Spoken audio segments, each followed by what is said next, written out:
freaks and hotties. Everybody gotta get down. Hey!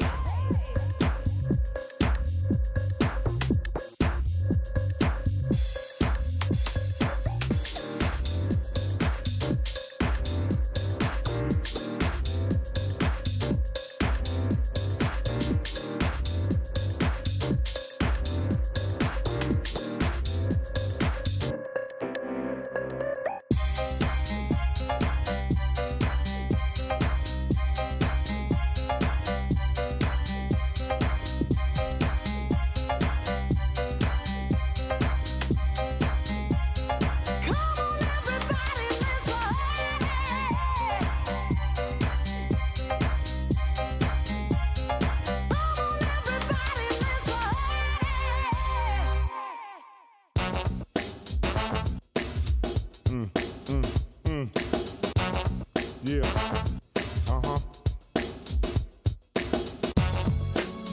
Come on, here we go. Make it funky. Woo.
Come on, right here, break it down now.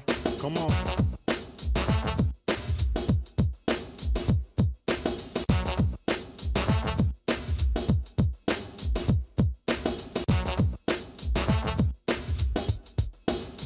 Make it funky.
freaks and hotties.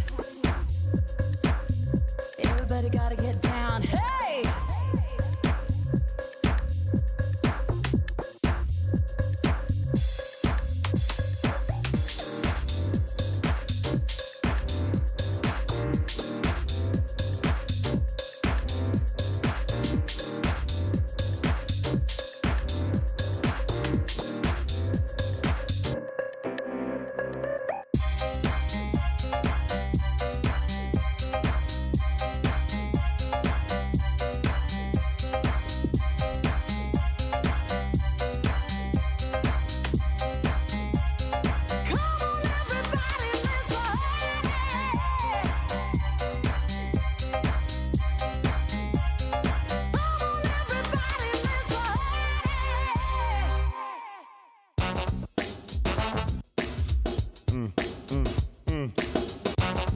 Yeah.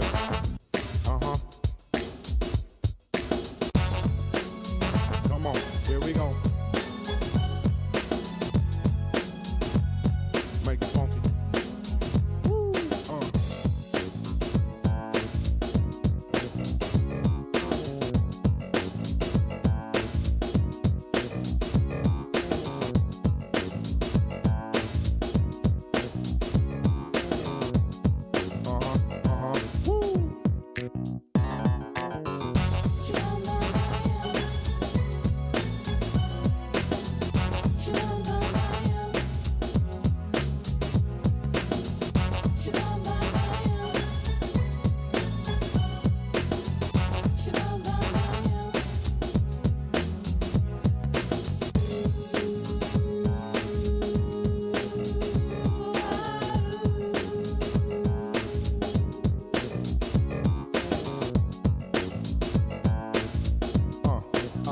Here we go. Come on.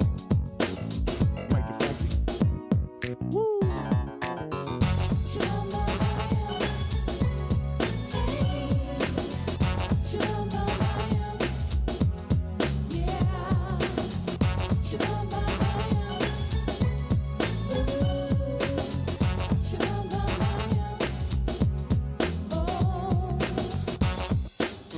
Come on, right here. Break it down now. Come on.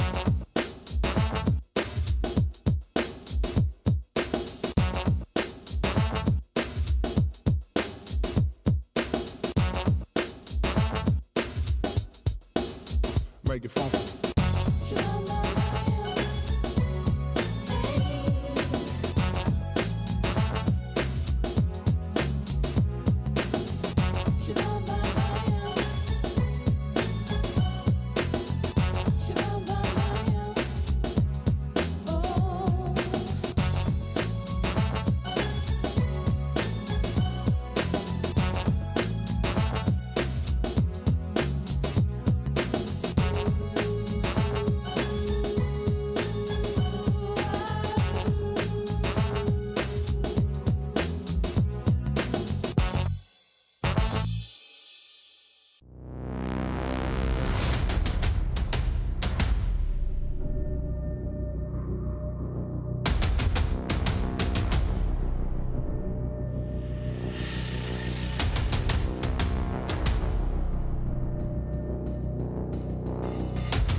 make a clutch like that happen in the grand finals. It is not easy, ladies and gentlemen.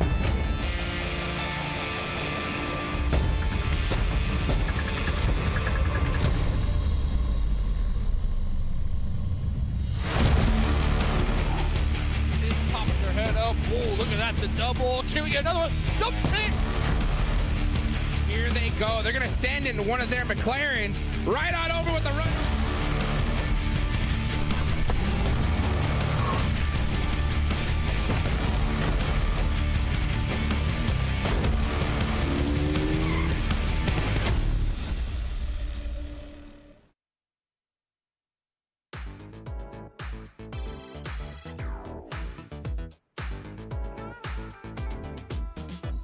What's going on, everybody, and welcome to the PUBG Mobile Pro League. I'm your host, Hot Jukes, here with you today. I traveled halfway across the country just to be here with you guys today. I'm so pumped, so stoked. I'm going to get a great show for you guys. I mean, it's the first day of the Super Weekend. And for the people watching, of course, alongside me today, I got two legends with me. It's going to be Glitter Explosion and the 7 Worlds Gaming. What's up, squad? How y'all doing? I timed it again, baby. Oh, I'm getting good at this, Glitter. How you doing? You excited for the Super Weekend? I am very excited for the Super Weekend. Okay, we had an incredible first week of League play, and we are kind of all in that floral vibe today, guys. On the desk, we're looking great. So that means that the players are going to have to play as good as we look. Good luck with that. That's all I'm going to say. Guys, dude, it's so stoked. First off, it's a pleasure to even be here with you guys. It's my first time hosting with y'all. I've been, casting with y'all. It's been so long, so I'm just so stoked to be here on the desk. If you want to go ahead and keep up with everything that's going on today, make sure you follow them socials right there. All the official PUBG Mobile Esports. You know what's up to date. You know the times. You know where to be. Because I'll tell you what, I know where these teams need to be. Some of them need to be putting in some big work today, guys. Big work. You guys know what I'm talking about as we pull up the overall leaderboards. Guys, why don't we start you out with 7? What do you got to say about this one? Knights, ladies and gentlemen, that is the story. Knights, after having 2 performances where they really didn't pop off that much, boy, did they pop off on the final day of Week of League play. And then we had Lazarus being very consistent as well, Glitter. Nova, we kind of saw it drop off. We saw the amazing performance that they had on the first day. And then after that, I think they might have been taking a break, maybe, Glitter? I don't know. Listen, we saw lots of our top teams kind of have that weird lull, that weird break, but the second page is going to be the remaining teams that did make their way through, with the final bottom 4 teams being the ones that did not qualify through to this first Super Weekend, which of course is going to be K19, Dope Esports, HTV, and the Hit List. So that means that those top 16 teams that you see, those are the ones that are playing in every single game today. And Jukes, that matters when we start to look at some of the graphics we've got here today. Yes, ma'am, it does, man. I also am just looking at the leaderboards too. I see 19E barely sneaking it in there. I wonder if we're going to see a little bit of a competition between Boring Protocol and them. Looking forward to see how that goes. But let's take a look at the map performance here. Glitter, tell us a little bit about this. Listen, this is why I was saying the maps matter. The fact that every single team is playing matters, okay, because these are the top performers of teams by map. So XSET, best squad on Miramar, Nova, the best squad on Erangel, and Lazarus, the best on Sanhok. Now, 7, you were asking what happened to Nova. Well, it's Super Weekend time. They could potentially bounce back, and their best performance is the map that we play 3 times each day. You cannot tell me that that doesn't kind of play out in their favor a little bit. It definitely does. I'm actually surprised that even after day 1, they continue to perform really well in Erangel, which is exciting. I mean, this is what we want to see out of Nova, but this is a team we've been behind for quite a long time now. And I think you and I are both pushing like, please, just please, make it to the finals, and then maybe you guys can make it to the next step. Ooh, top 3 players, 7. Talk to me.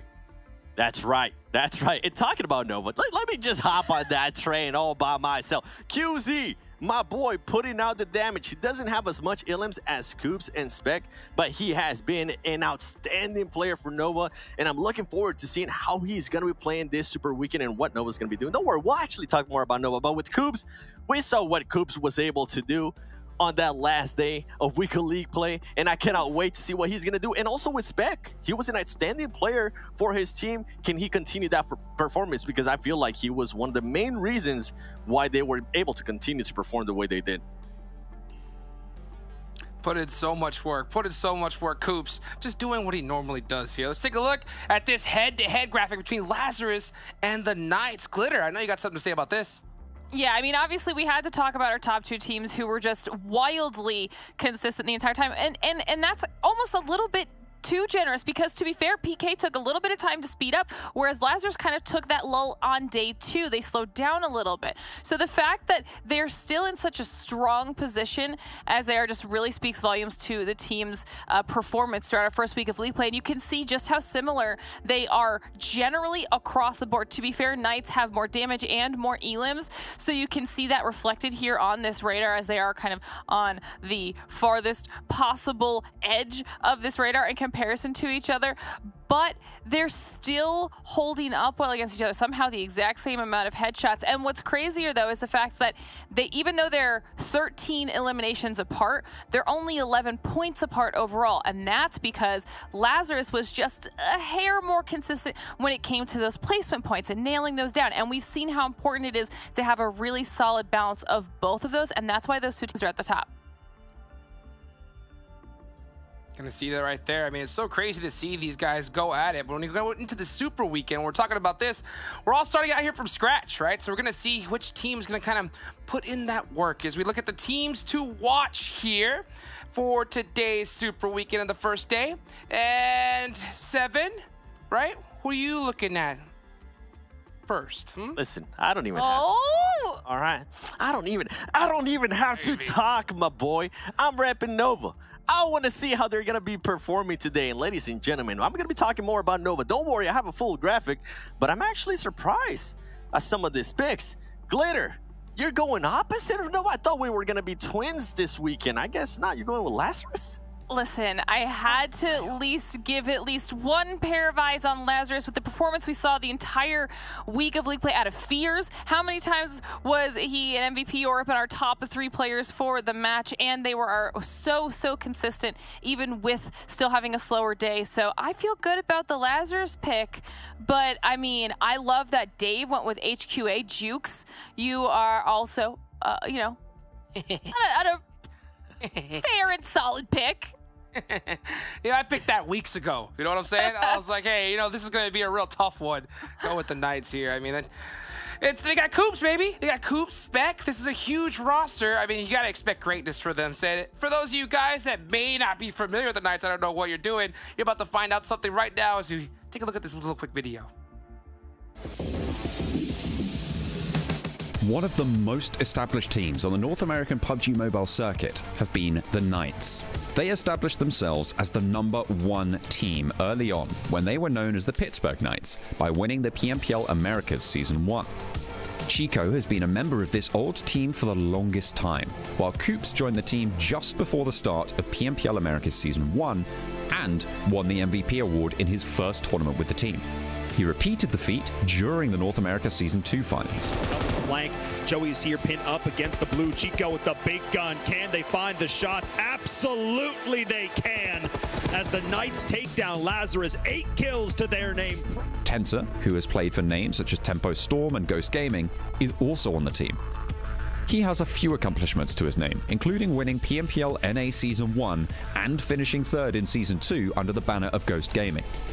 The Knights have always been a tournament favourite, but can they bring back their glory days and lift the trophy once again? Find out in the PMPL North America 2022 Spring League. Man, the Knights just keep on coming. And man, I'll hear the boy, you know, John Allen's voice over there. But who did you think it was, Glitter? Listen, it was so professional and crispy sounding, I may or may not have thought that it might have been an AI. The British AI, you know, hey, you never underestimate what PUBG Mobile can come up with right here. As we get back on topic, let's take a look, of course, at Nova. You know, Nova squad that we know can pop off at any moment. 7, you said you got to talk about Nova. You picked them. Yes. That's right. Let me just flex on my fingers real quick. Not only is it QC, it's also Kindness. He's put up great performances. And then we have Koi. I mean, you can see the stats right there. What I want everyone to focus is the last two players, ladies and gentlemen. Because the first day, when Nova did really well, and keep in mind, they might have slowed down or whatever it might have been. But the first day, they were playing with Rin. And then day 2 and day 3, they were playing with Shifan. And I mean, the stats don't lie. Shifan was able to put a great amount of damage, but he wasn't able to convert that into Illims. I'm really intrigued to see if they're going to continue to keep the lineup with Shifan and having Red sent down. The reason why I'm saying that, if you guys were here during Week of League play, you heard me say it too. Rin was a quality, almost MVP player last year. And if it's just my team, listen, I'm trying to sprinkle that drama sauce real quick, okay? I would not have Rin bench. That's just crazy to me to have Rin bench. They can maybe try out different variations of putting Shifan in there and trying different stuff, but I want to see Rin playing, Glitter. Am I the only one that feels this way? No. I'll tell you one thing. I gotta say this.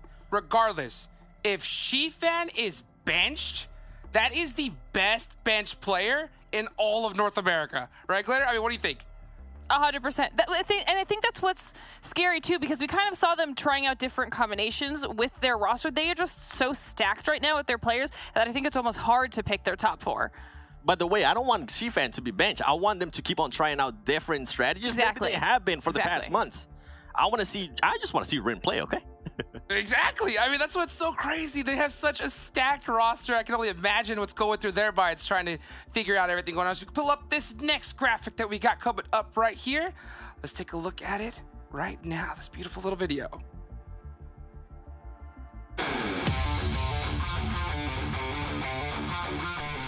Erangel. The fictional island, brewed around the Cold War era, has become a second home for all the survivors who have stepped on the battlegrounds. Erangel is synonymous to PUBG Mobile, and it's the oldest and most played map of the game. This 8x8 map features a uniquely familiar landscape, including everything from lush rolling hills, rocky mountains, farmlands to urban sprawls and industrial outposts. And it is this variety, in terms of competitiveness, versatility, and flexibility, that makes it so much fun to play. From the dense urban areas of Georgopol, Yasnaya Polyana, and Pachinki, to the more spread out points of interest, such as Severny, Milta, and Ferry Pier. The map loves to throw you off the game with sudden zone shifts and unpredictable circles. This slow yet tense gameplay throughout the match makes it a heaven for the fans of the original Battleground experience. QC, it is Xenox, one of the best CQC players in the game, secures the point. He's an MVP, he's going, he's hungry, and he gets the squad wipe! And he gets the squad wipe! The isolated military base to the south of the map is a challenge in itself, with only 2 bridges to and from the location. While swimming and boats may seem like natural options, they can also be incredibly risky, and teams are likely to be sitting ducks while in the water. Although the central part of the map is a comfortable landing point, areas like Skul, Rozhok, and Pachinki can get extremely crowded, offering both positioning and loot. Most locations are connected by a vast road network, and the farmlands and plains are easily traversable if you have the right vehicles. Thus, traveling around the map is a smooth experience, and picking fights becomes much easier.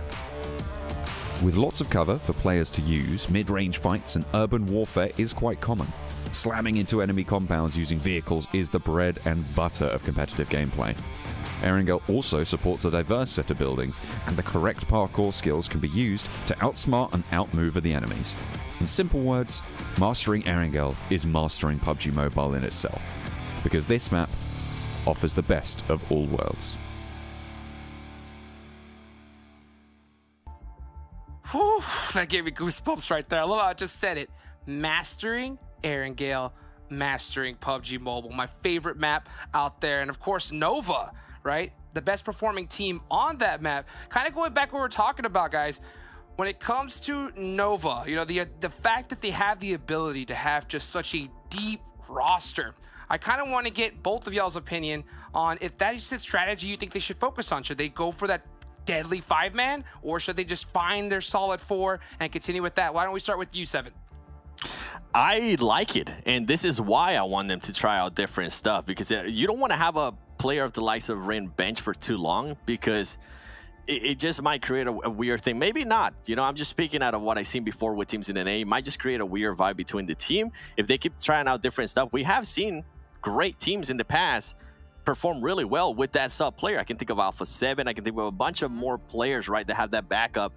And overall, man, I think Noah's going to be eating good today. Let me just put on this bib on real quick, okay, Glitter? Because Erangel, I mean, they're performing so well in Erangel. I'll be surprised if they don't perform well right now. All right, here, let's pull up the schedule that we got for today's matches. And this is the tried and true schedule that we have had for quite a while now. Take a look at it if you haven't already. But, you know, Glitter, back on that topic, what do you think? I mean, this is why I was saying it's so important, right? Because 3 times we're on Erangel. Now, to be fair, this should be every team's best map, right? It is the most quintessential PUBG Mobile map. There's no excuse for you failing on this map. But if there's one team that's dominating on it, then that is terrifyingly important. However, to be fair, XSET was the best team on Miramar, Lazarus the best team on Sanhok, and those are all teams that were still in the top 4 at the end of the league play portion as well. So there's so many squads that we're going to have to be keeping our eyes on, because after the performances we saw and the potential we saw out of so many of those teams, it's anybody's game right now. Obviously, everything's fresh start today, right, Seven?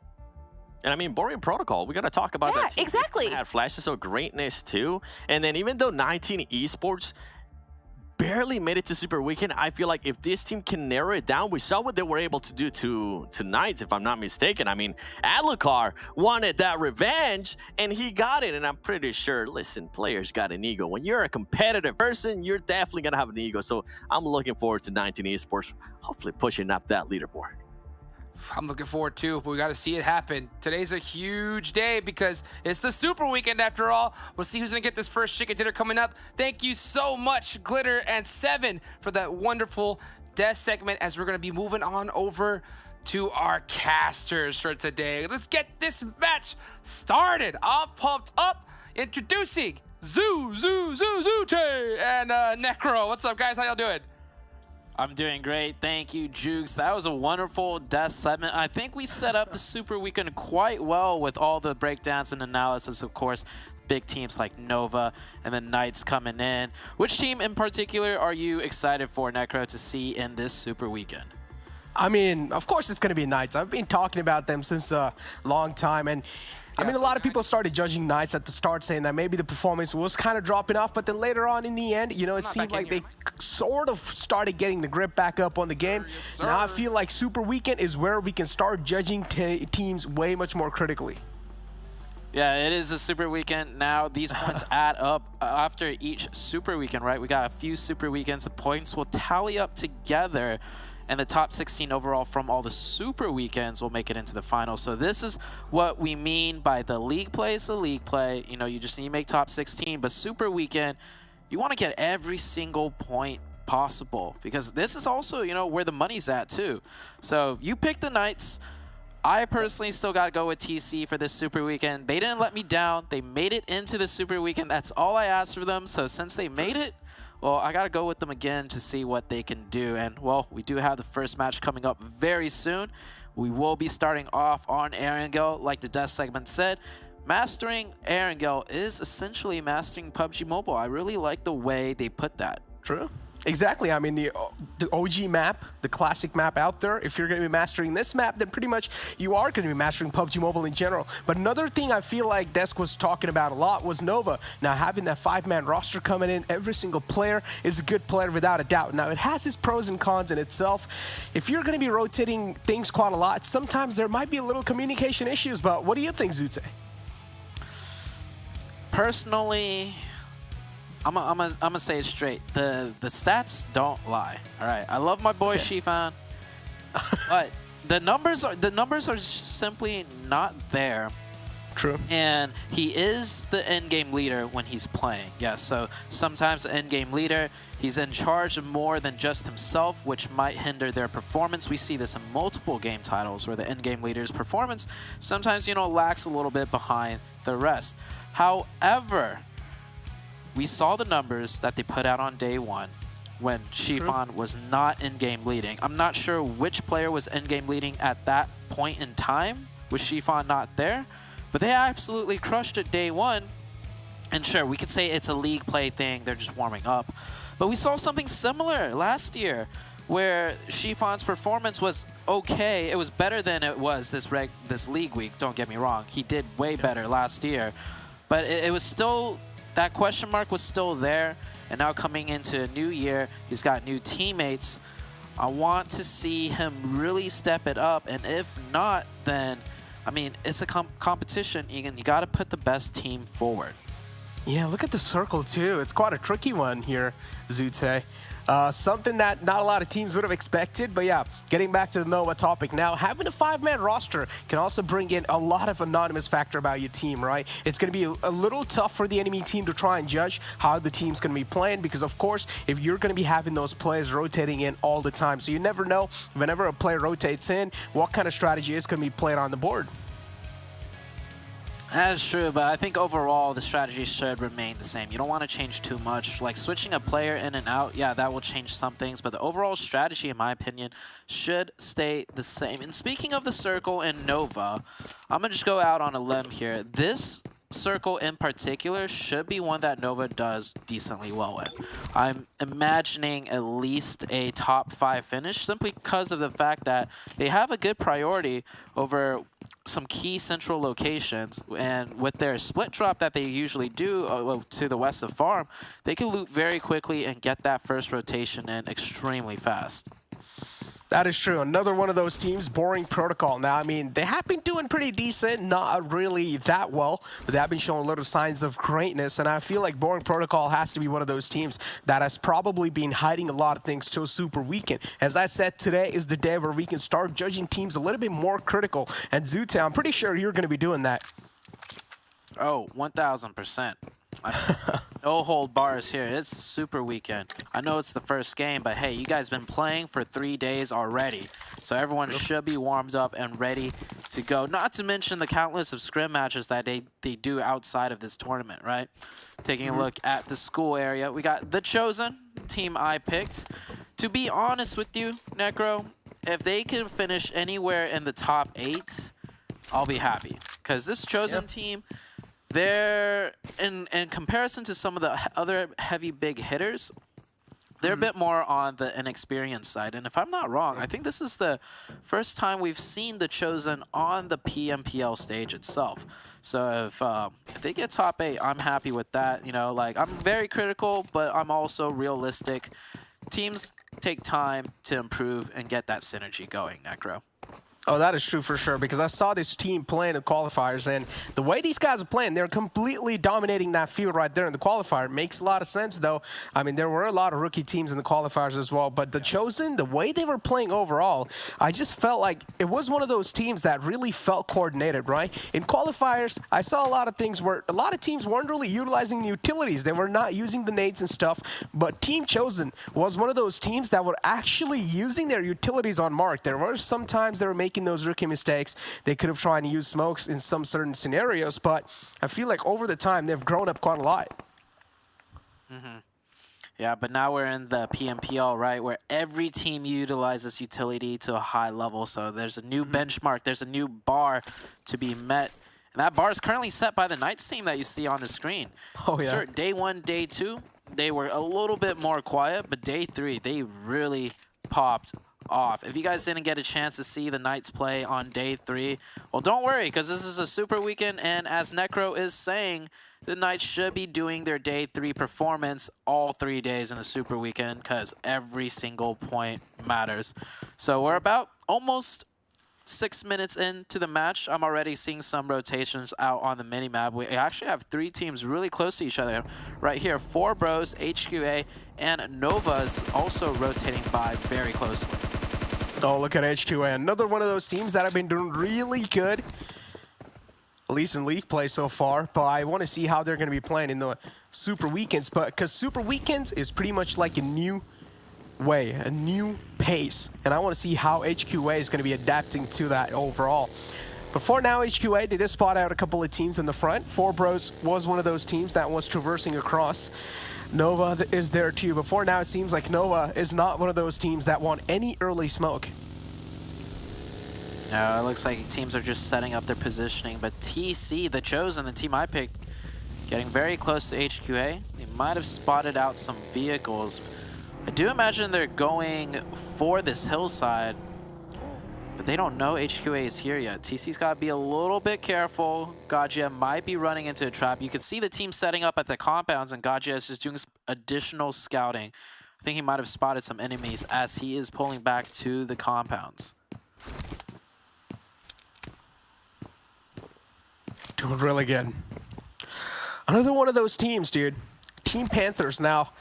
So consistent throughout the league play, and I feel like they have been slipping under the radar. They have been one of the most teams. They have been one of those teams that we haven't really talked about a lot. But I feel like the Panthers too. They have a lot of potential coming inside the Super Weekend. The way they were playing, it did seem like they were just trying not to get a lot of attention onto themselves. But now in Super Weekends, they gotta give it all they've got. But for now, I'm gonna hold on to my words. As HQA, they straight up walk into enemy territories, and it's gonna be Team Chosen. Gachi, he finds the opening, but unfortunately wasn't really able to convert that opening into a kill, and he gets eliminated himself. Now Team Chosen, they're handicapped big time. They're down to a 3-man squad. And Zute, I think she already coached him. Yeah. Hey. Actually, yeah, they were the first team eliminated on day 1 of the league play. I do remember that happening. And now they're the first one to lose a player in the Super Weekend.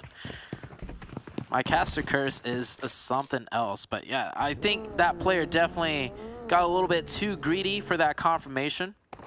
He saw that he was playing split from the rest of the team, so if anything, he's just in charge of putting pressure out and maintaining information. He's not in charge of getting the confirmations or the kill points. He should have played that a bit more carefully, but of course, that's just a lesson to be learned. TC down to 3 players now. HQA picking up the first elimination of the Super Weekend. And I would love to see the mini-map brought up as... Oh, actually, hold that thought. Oh, no. Lazarus getting into fight with Boring Protocol. We didn't mention Lazarus yet. This is Glitter's pick. And Glitter, being Glitter Domus, usually whatever team she picks tends to do that nade? well. Ooh. Yeah, barely surviving that nade. This is a very tricky position for the Lazarus team. Oh, it is, and Boring Protocol, it seems like they have all the control in this fight. Smoke sound from the side of Lazarus to make sure they're having some free cross. That's not going to be the case for now because the utilities keep on raining from the side of Boring Protocols. They're not going to have... They're going to make sure Lazarus is not having an easy time moving around. But Lazarus too, they're trying their best to get as much as positional advantage as possible. But Boring Protocol, overall, the compound they have hold for themselves, it's just making Lazarus a little bit more struggle on this side. And look at Samuel's position too on the high ground.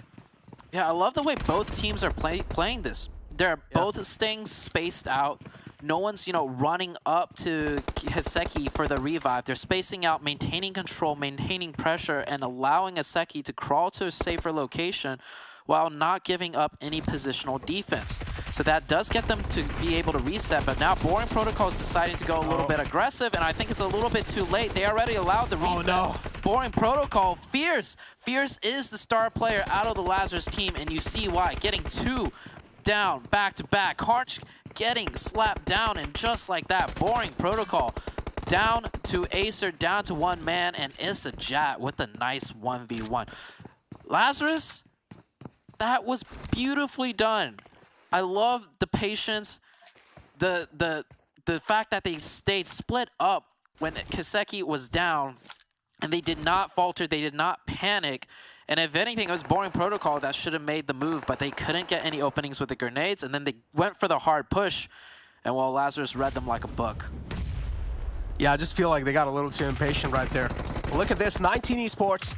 Oh, kind of trapped in this compound right here, HQA, but it seems like now it's the return fire coming from 19 Esports. They've already found themselves 2 knockouts, and they're looking to convert those knocks into kills, but HQA, unfortunately, they just don't have the manpower to try and fight back, and it's going to be 19 Esports who clearly wiped them out the game. HQA, another one of those teams that's going to fall out. We're seeing a lot of early eliminations here, a lot of teams that are getting knocked out, at least for the first time. Is Boring Protocols just because the impatience they showed, and then now HQA too falling out. HQA is one of those teams that was doing really good on the first 2 days, if you remember. I love the pacing of this Super Weekend already. Usually when we come into the Super Weekend, teams take it a little bit slower, but man, everyone is playing at a different level right now. I think year after year, we see teams get more and more confident in their own skills and their teamwork. Even if it doesn't work out, I love the engagements for some of these teams. Opa with the M16 6X missing a few shots. Might want to zoom that out down to a 3. I think that's a bit too zoomed in. By the way, we didn't even get a chance to talk about the circle. The circle has hard shifted down to the south. 40 to 50% of the circle right now is in the water. We had a hard shift down so south that the Panthers are still chilling on Military Island. But I honestly feel like if the circle shifts away, Team Panthers are going to struggle the most. And if it does shift down south, then Team Panthers, yeah, they're going to be in luck for sure. But Team Chosen here, they've already found an opening. And they know now the fight's in their hand. They have full control of this fight. Godfan is going to try to convert this knock, but no, unfortunately flips his buggy straight up out of the vehicle in the compound. But that nade's cooked to perfection, and Issue's going to find himself 2 frags. Looking to get the third one too, but Team Chosen, they're quite separated out. It was a 2-1 split. Opa all the way in the back with the M16A4. And now it seems like he's also trying to do the same thing. He's going to try to ram his vehicle in the compound. No, instead, he's going to reposition himself. This is why you do not pull up to the same exact area when doing a push. That is a hard lesson to be learned right there. TC now with 2, I would say, rookie mistakes. One of which is when you're the info player, do not get greedy for those kill confirmations. And then, of course, when you slam a building, you do not slam right on top of your teammate, because if a nade's getting placed right there, both of you guys are going down. Really well done, though, by 19 Esports for that defense. They had the grenade pre-prepped and ready, predicting the push. We get the next circle shift. It does go back up north, so we are going in for a very pure ending. And the Panthers still on that military base side. Yeah, they're going to start to swim now, though. As you can see, they're already in the waters. But yeah, I felt like Team Chosen, even though they had a knockout, they should have just kept on holding that high ground they had. There was no need to make the push. Because the guy who was knocked, he was kind of covered in smoke. Okay, understandable, but for him to retreat all the way back in the compound was a little tough. But hey, that impatient push again cost them their lives. And Team Chosen, now they're down to just 1 last man alive, if I'm not wrong. But yeah, look at the circle. There's not a lot of land to try and establish your footing right there. So a lot of teams are going to start to struggle early off this time.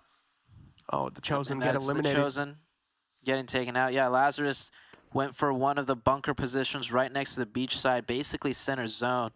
And that's where the Chosen player decided to hide out. Lazarus up to 5 eliminations already. And hey, the Glitter Domus effect is taking effect. I don't know how she does it, but it's the exact opposite of my caster curse. She's got the caster blessing, pretty much. As the circle does start closing in. The Knights also picked up 2 eliminations, same with Execute. So a lot of teams already losing players right now, as the Knights getting into a fight with XSET. The Knights have already found an opening against XSET, so that's not going to be good news for XSET. Polar Race, though, they're on a move out in the open. They need to make it happen. If they don't, they're going to catch a lot of bullets. Salt, the kill should be confirmed. Stevo is going to find the confirmation right there. XSET eliminated 2 that easily. If I'm not wrong, it was the Knights who put the final nail in the coffin, and now it seems like it's Nova trying to dig on the enemy hills. Knights, they're getting third-partied instantly. They're not going to have a lot of time to recover because Mezexis 2 is in the back. But look at Polar Ace. They're kind of stuck here. They're separated out from the teammate, but they're going to have a tough time to make it inside the zone because there's a lot of teams making sure they're not going to make it in. 24K, that was a nice stunt, but he was not able to convert that stunt into a frag. Midnight, oh, he's still fighting back like in Warrior, but he finally falls down with his arms open. And now it's going to be BTOWN, the rest of the players. Scramble is there. This is a super blitz out fight right now. We've had vehicles flying in over the top, vehicles stopping short. I love that strafe that BTOWN player did, by the way. He just strafed in one direction the whole entire time, just kept moving it to the left. That definitely threw off the player, expecting him to jiggle left and right. But fight's not done yet. We have 2 BTOWN players versus 2 of WallStreetBets, and the circle shifted far to the eastern side, right on top of Nova. And Nova actually doing a split right now. Oh. Beautiful grenade by the side of BTOWN. Clean finish, but they're down to 2 players. They're down to 2 players, and they still need to make it inside the zone. That's the big point right there. Because there's going to be a lot of teams who found themselves in a compound, and they're going to make sure none of the other teams are able to get any amount of land control anymore. So it's going to be a tough time for BTOWN with only 2 players specially surviving. As you can see, Team Execute 2 kind of pulling up close against BTOWN. So they're going to have another team, another wave of enemies to try and take care of. Bolty already goes down against Polar Ace, a team from the back who's kind of trapped. But are they going to be able to convert that knock into a limb point? That's what I want to know. Execute. For now, they find themselves a little safe spot, but it's not safe after all, because the wall of death is going to close in anytime soon. Lazarus here on a really edge of the island. Vamp, they're facing the brunt side of that. Oh, something out of a movie scene, an action scene right there. Midnight. He almost got the turnaround. Oh wait, he did get the turnaround. Here's that strafe I was talking about. He just kept going to the left, threw off the player's aim. Love that play right there. Those micro details coming into play. Lazarus, one question. Do they know about the Panthers' position? Because the Panthers are swimming up Navy SEAL style onto them. And they're about to strike at any second's notice. I don't think the Lazarus team is going to be ready and prepared for this. Oh yeah, it's going to be tough. At this point, Lazarus too probably thinks that the backs are clear. It's going to be tough to notice any sharks in the water this late in the game. So Lazarus, they're pretty oblivious of the fact that Team Panthers right behind him. And if I'm not wrong, they've already found themselves a little footing on the land. So they're going to be striking anytime soon. BTOWN here for the 2 players alive still in the game. They've somehow managed to make their presence known in the circle. But 4 pros is right in the front. Master OP quite close. Oh, it takes a little damage. Not enough to get knocked out though. So BTOWN, again, it is going to be something that's going to keep the pressure on them. But at least BR3R is in the zone. But Bolty's taking a lot of shots.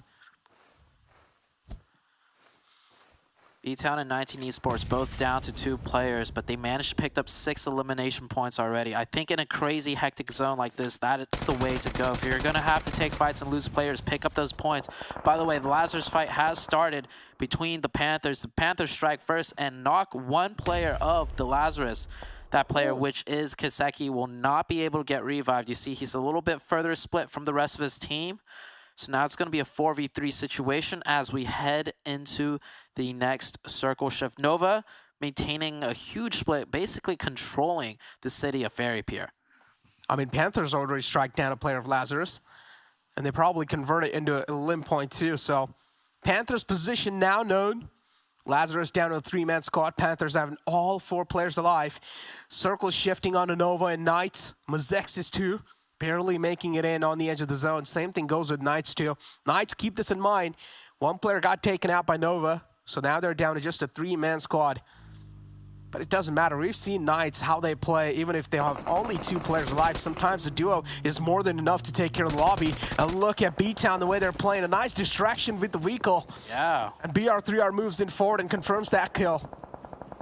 Beautifully done by BTOWN. I don't know if that was planned, but the timing of that was perfect. 1 player driving in, getting the distraction. BR3R, definitely one of the players you want to keep an eye on when it comes to BTOWN. Many teams from the western side still have to move on in. Lazarus did edge into the zone. Oh no, Nova. The Knights chilling basically on the hard edge. I don't think any team's going to challenge them. And yeah, Nova do lose 1 player. Nova up to 5 eliminations with zone control and 3 players. This is a pretty good start, I would have to say, for the side of Nova still. I mean, I personally like how Knights are playing this. They're like, all right, it's cool, you know, let the fights happen on the other side. We've already got 4 points for ourselves, and now we can just sit back and chill.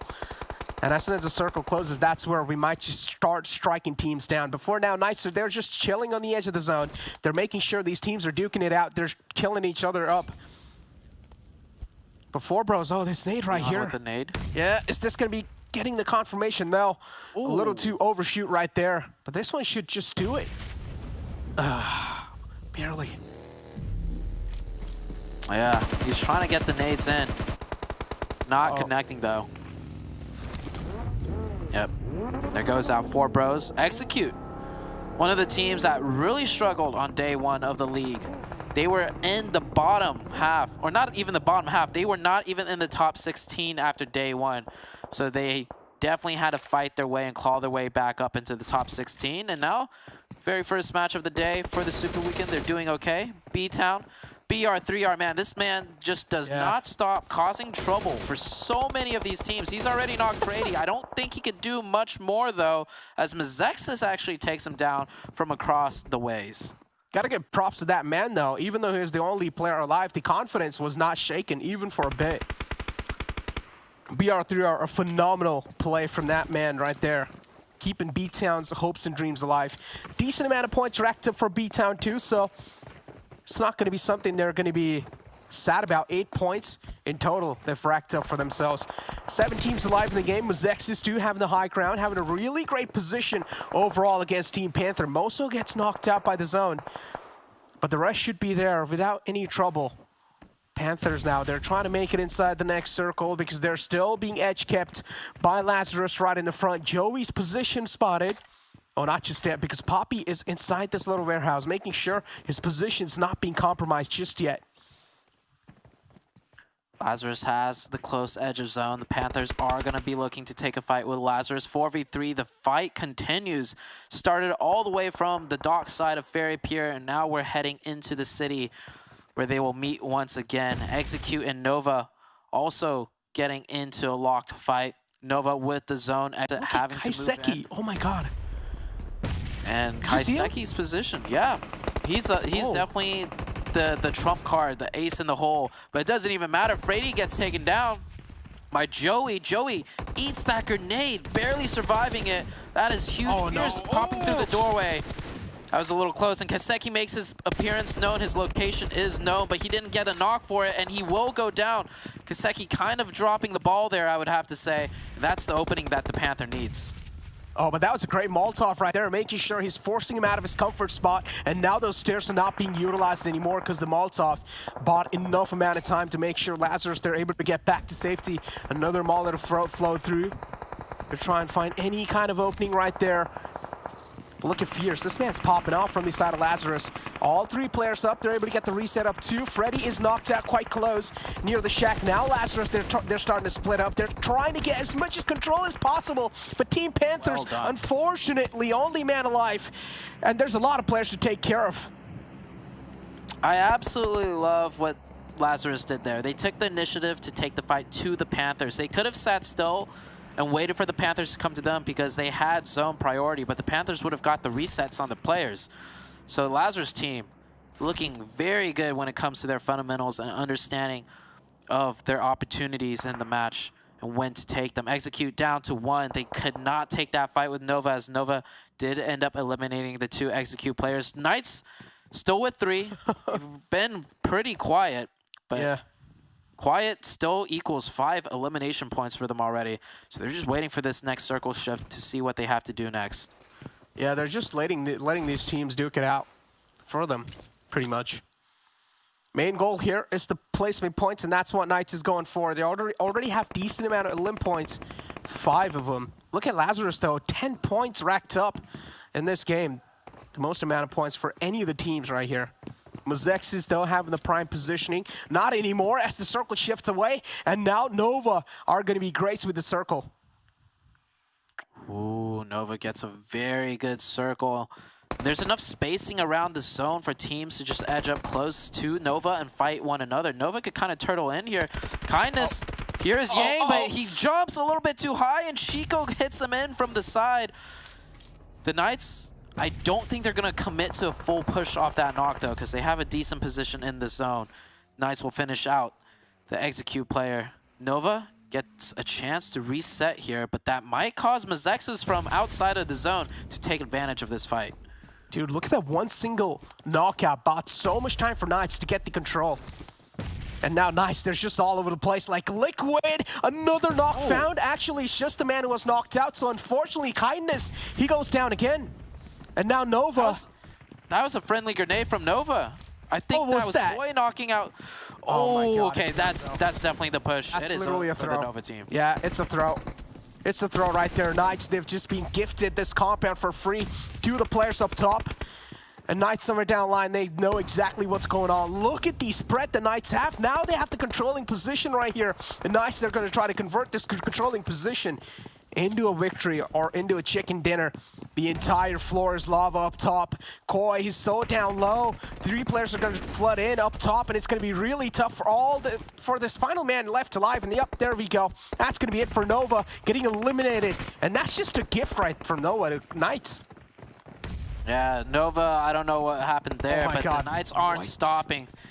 Joey also goes down to a grenade. The Knights, this is the team that everyone wanted to watch and look out for, and they eliminated Nova like it's nothing, and then they dropped on Lazarus. Their biggest challenge yet is a 3v4 situation, though, with Mezexis. Now, the Knights have the man disadvantage, but with the way they're playing, hey, this 3v4 is looking like a pretty even fight. It is. It is. The utility utilization, the precision Knights is showing is just another level. Inactive pretty close. But keep this in mind, Mezexis, they have to circle, kind of. They're pretty much in the most controlling position for now. So Knights, they're going to have to move in as much as possible. They're not going to have a lot of breathing space to work with. So Knights, again, kind of a disadvantage for them. But the way they're playing, as you said, it is still an even-Steven fight. Mezexis are going to look to hold out the Knights. The Knights do not have the zone. Mezexis has a lot of ridges and angles to work with. Knights are definitely desperately looking for some type of opening with the util. We've been hearing these grenades rain in and out for the past 30 seconds. And there it is. Xenox throws one in over the top of the rooftop. And that's the opening they need. Mezexis still has a positional advantage, but with the 3v3 against the Knights, I don't think Mezexis will be able to hold this one down. Yeah, dude, these guys are absolutely nuts with their grenades. They just don't miss their mark at all. Xenox, that one's gonna hit. Look at this nade. Oh, no, it does not. It's a little too overkicked, but shots. it's okay. Yep, the shots from these players, the way they're wrapping around, the nade was kind of like a little concussion. Oh my and God. now here we go. Oh. Coops finds another one too. Knights, there's just steam rolling it through. They're proving Mezexis is unparalleled. The final man's gonna fall on top too. And there we go, it's Knights. What a flawless win from them. Oh my God, the Knights that was a 3-man team of the Knights, by the way. They didn't even have their 4-man team up. Also, by the way, I didn't even notice who was out from the Knights, because the Knights were playing like they were a full team. Like the spacing, the control, the shots, the nades, the communication, the synergy, like I would need to watch that back to realize the Knights were down to a 3-man team the whole time. I mean, they came into the last 3 circles as a 3-man. I think they lost 1 member early on due to like a long-range third party from Nova, but they eliminated the Nova team. They eliminated Lazarus. They took a 3v4 with Mezexis, and it was just like, that was a 3-man squad? I mean, dang. The Knights are looking extremely good, and Necro, you're absolutely right. You're absolutely right, Necro. Like, when it comes to the Super Weekend, that's when the Knights will show it out, and they definitely did. I mean, they definitely did, but it seems like we have a little interview lined up, so let's check that out.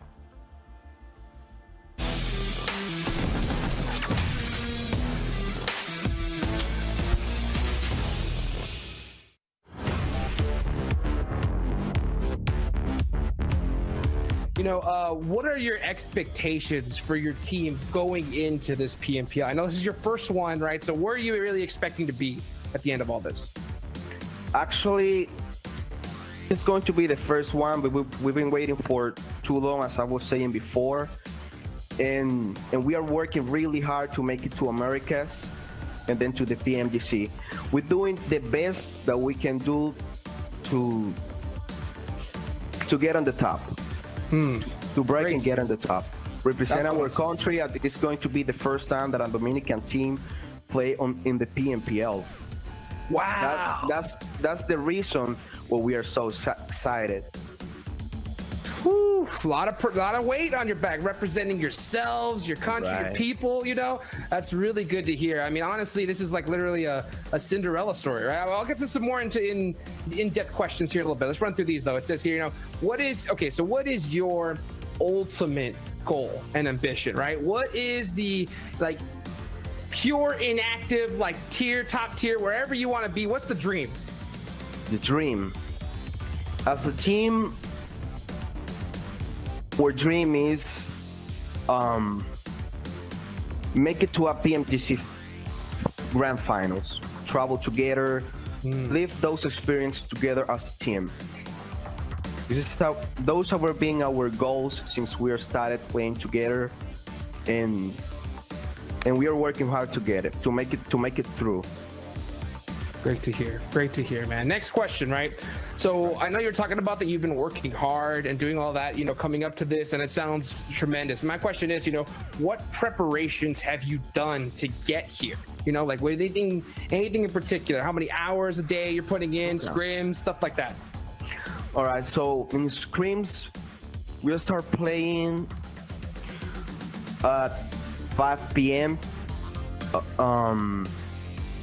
And we finish our practice sometimes around 12 p.m., 1 p.m. Sometimes we gotta play tournaments and it finishes at 2 a.m., very, very late sometimes, but we normally play from around 5-6 hours.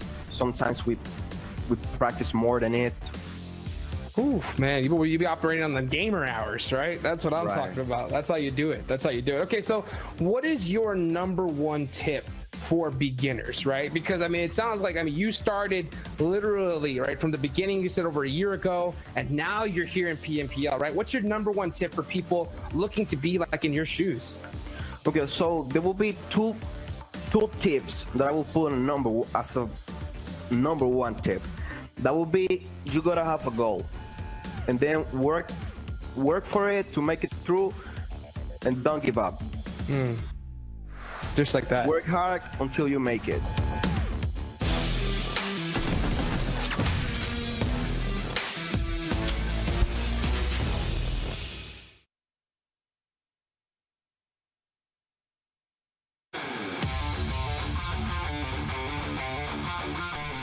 Erangel. The fictional island, brewed around the Cold War era, has become a second home for all the survivors who have stepped on the battlegrounds. Erangel is synonymous to PUBG Mobile, and it's the oldest and most played map of the game. This 8x8 map features a uniquely familiar landscape, including everything from lush rolling hills, rocky mountains, farmlands to urban sprawls and industrial outposts. And it is this variety, in terms of competitiveness, versatility, and flexibility, that makes it so much fun to play. From the dense urban areas of Georgopol, Yasnaya Polyana, and Pachinki, to the more spread out points of interest, such as Severny, Milta, and Ferry Pier. The map loves to throw you off the game with sudden zone shifts and unpredictable circles. This slow yet tense gameplay throughout the match makes it a heaven for the fans of the original Battleground experience. CQC, it is Xenox, one of the best CQC players in the game, secures the point. He's an FPP, he's going, he's hungry, and he gets the squad wipe! And he gets the squad wipe! The isolated military base to the south of the map is a challenge in itself, with only 2 bridges to and from the location. While swimming and boats may seem like natural options, they can also be incredibly risky, and teams are likely to be sitting ducks while in the water. Although the central part of the map is a comfortable landing point, areas like Skul, Rozhok, and Pachinki can get extremely crowded, offering both positioning and loot. Most locations are connected by a vast road network, and the farmlands and plains are easily traversable if you have the right vehicles. Thus, traveling around the map is a smooth experience, and picking fights becomes much easier. With lots of cover for players to use, mid-range fights and urban warfare is quite common. Slamming into enemy compounds using vehicles is the bread and butter of competitive gameplay. Erangel also supports a diverse set of buildings, and the correct parkour skills can be used to outsmart and outmaneuver the enemies. In simple words, mastering Erangel is mastering PUBG Mobile in itself, because this map offers the best of all worlds.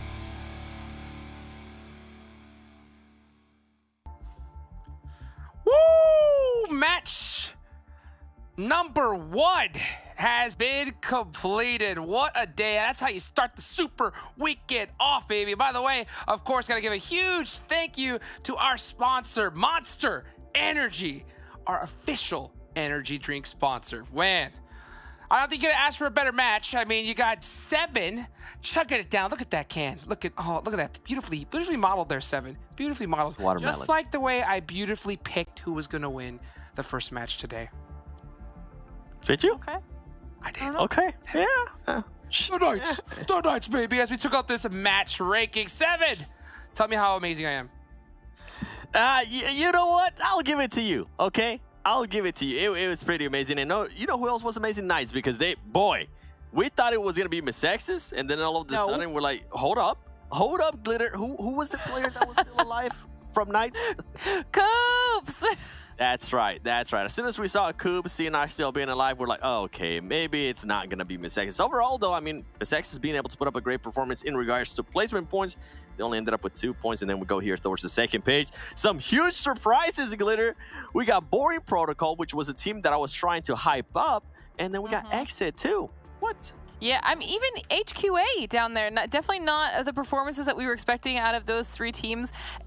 Part of it probably does have to do with the fact that looking at those overall numbers, Lazarus and Knights had 50 points between just the 2 of them. So, I mean, that's a little terrifying considering that they were the top 2 teams out of league play, and now this is only match number 1 of the Super Weekend, and that's the performance we get? I mean, come on, 7. Yeah, and to be fair, though, I feel like this season has been completely different when it comes out to standout performances. I feel like every single time we get a chicken dinner, a team is always putting up at least 30 or more points and putting up a lot of fragging power. And I would be surprised, honestly, if Knights decides to just drop off right now and kind of sandbag. It's not the time, Knights, okay? I don't want to see it. I want you guys to absolutely dominate. Overall, Nova? That's another team we got to talk about. I mean, they lost QC early on. You know what? Disregard that. We'll save it for the amazing graphic that we have set up for you guys. A team that actually did surprise me in regards to placement points was Vamp, because this was a team that was kind of like a hit and miss for me during the week of league play. Glitter. Yeah, they kind of went for the placement point strats, and we did see a couple teams play more passively and go for placement point over eliminations, but unfortunately in the long run, Jukes, that strategy doesn't yield enough points for teams to necessarily guarantee really solid finishes, so I don't know how I feel about it. Me neither. I mean, it's going to be tough with how stacked these rosters are. I think when I just look at the way that these teams are playing, it's crazy. It's like it levels up every single season, but I think we're seeing peak NA right now, really. Like these rosters that they got, these little changes they made in the off season. We're at prime time. We're at prime time. I think any of these teams, they get in that position, they're going to make some plays. And yeah, that play right there. Okay, I'm not going to lie, guys. I got to be honest. When Glitter and I were all watching this in the back end, I was like, hey, Mezexis, I think they got this. They got the zone, they got 4 up. But then, of course, Glitter had to remind me, you know, Coops. Coops is there. And I immediately said, oh, yeah, you're right. My bad. And, of course, they did perform. As we look at this head-to-head between Lazarus and Knights, Glitter, break it down for us. Okay, game number 1, and we're already almost at the 3K damage mark out of Knights. 27-54 damage for their 15 elims. That is massive. I mean, same amount of assists across the board, though, and very similar heals, exactly same shots. I feel like Knights, and we talked about this while we were watching the game, and this actually tracks exactly to the play style that we saw from league play as well. Lazarus was consistent, and we saw them holding a really strong position early on throughout mid-game, and they moved in with that zone very successfully. Knights were kind of a little bit of an outlier, and they just were so smart. Knights picked the right time to make pushes, the right types of engagements to pick. They were able to pick off solo players when they had the opportunity to do it, and it was one of the most flawlessly played games we've seen from the Knights in a long time. It definitely was. And I mean, as we go to the flyover right here, when you usually, okay, people currently watching this, is this your first time watching PUBG Mobile Esports? Usually when the player that has the most players live they tend to win, but it's Knights, okay? That's completely, that logic is out of the window. The grenades that they were able to use. One thing that I did appreciate out of Mezexis was the use of the molly to stop Xenox from that high angle that he was gonna have on the window, but it just kind of backfired because they allowed Coops and they allowed everybody else to just move on the side, get that angle, and just like that, in a matter of just seconds, they won the match. Done. Man, I think you hit the nail on the head right there, Glitter. That is one of the hardest things to do, right? Is to be able to move in at that perfect moment. And guess who got moved on? Nova. So Glitter, tell us a little bit more about him. Yeah, and this was something we wanted to look up because we talked about QZ a lot, right? He's been a standout player for Nova, and they were in a solid position for a very long time, and they were rocking their spot. They were actually pretty spread out, which we see Nova do all the time. It's something they're comfortable doing.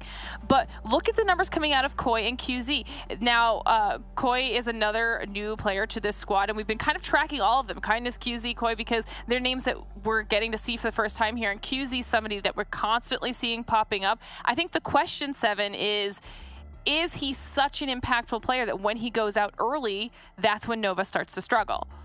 I think a lot of the other players started to pick it up, right? But what impressed me the most is even though QC went out super early on in comparison to some of his teammates, he was still tied for most damage with 480 damage. With that to me is like ridiculous, but it's good to see, as you mentioned, Koi. We even saw Shifan there being able to step up to in regards to damage, and he wasn't receiving that much damage anyways. So overall, I think they're balancing each other out, and I think honestly this team is still trying to find that right balance of how they're going to be playing. They were super spread out at the beginning, and especially at the end too. It was surprising for me. But you know what? Another team that I definitely want to talk to you guys about is going to be BTOWN Esports, because they came out hot this super weekend. This was a team that was on a huge downtrend to week of league play. On day 1, they performed okay. On day 2, they were bad. And on day 3, it was absolutely awful. And guess what? On day 1 of super weekend, they were like, 7, we hear you talking smack about us. We hear you saying that we've been on the downslope. So, you know, let's turn it up. They did turn it up. In regards to damage, they were able to average almost double the damage of what they were able to do in league play. Heals, they were able to get those battles, which, you know what, I wish they would have had better positioning, but overall the Illims is what I was actually impressed with that team. How they were able to scrap for those Illims and make sure that they secure any points that they can, because now they learned their lesson. Hey, you want to continue to have great performances. Man, BTOWN stepping it up. That's what I like to see, but guess who's got to step away? You guys, thank you so much here for a wonderful breakdown of match number 1 here in the Super Weekend. We're about to get the next match started here in just a moment, everybody, as we're going to bring in our casters here for this next one. Zute and Necro. What's up, guys? How y'all doing? I'm doing great. I want to say I'm doing fantastic, but not as fantastic as the Knights, right? Like, they had so much riding on them coming into the very first match, and well, they absolutely crushed it. That 3v4 looking like it was a piece of cake. And Necro, well, you picked the Knights. Yep. And they're definitely showing up. How do you feel about it? Do you think they could keep this up for the rest of the 4 matches? Like, I'm not expecting chickens, you know, every single game, but what's your point average you're expecting them to put out per game right now? I mean, I would say they would do quite decent. Look, consistency is what you're looking for, but I'm also expecting like a couple of slip-ups here and there. I mean, hey, it happens to the best of us, you know, so a couple of slip-ups here and there, I'm not going to mind it at all. But at the end of the day, I want to see Knights either somewhere in the top 3. Top 3. I think top 3 is easily doable for the Knights. Yeah. I think another thing I want to talk about, though, after watching the first game, we saw a lot of teams take those isolated 4v4s early on. Teams are looking very confident in their gun skills, in their team synergy, their trust in each other to take these fights. I want to see that even ramp up harder as we go into the next few matches and the next 2 days of the Super Weekend. I want to see that confidence, the fights, all throughout the match, not just, you know, towards the late game like we saw in the league days, but like from beginning to the end. Oh yeah, exactly. The consistency is what you guys want to see. Now, the desk was talking about a lot about Nova in general, but last game they kind of screwed up big time. So I feel like moving inside the game of Miramar, it's going to be affecting their mentality quite a lot. But that's what I think. What do you think? Oh yeah, there was a team nade that happened when they were getting a reset, right? Like, I thought at first it was a nade from the Knights, but it was indeed, you know, a team grenade. And then when the Knights, you know, followed up with their own grenade, it was just pretty much dunzos for the Nova team. If Nova could hold that compound down, that's the same compound that they would have ended up potentially winning, because that's the Knights. You know, that's what the Knights did after they took that building over. We're on Miramar, by the way, with this plane path. Does look like all the teams should be able to get to where they want to. Not too crazy of a flight path for the Miramar match.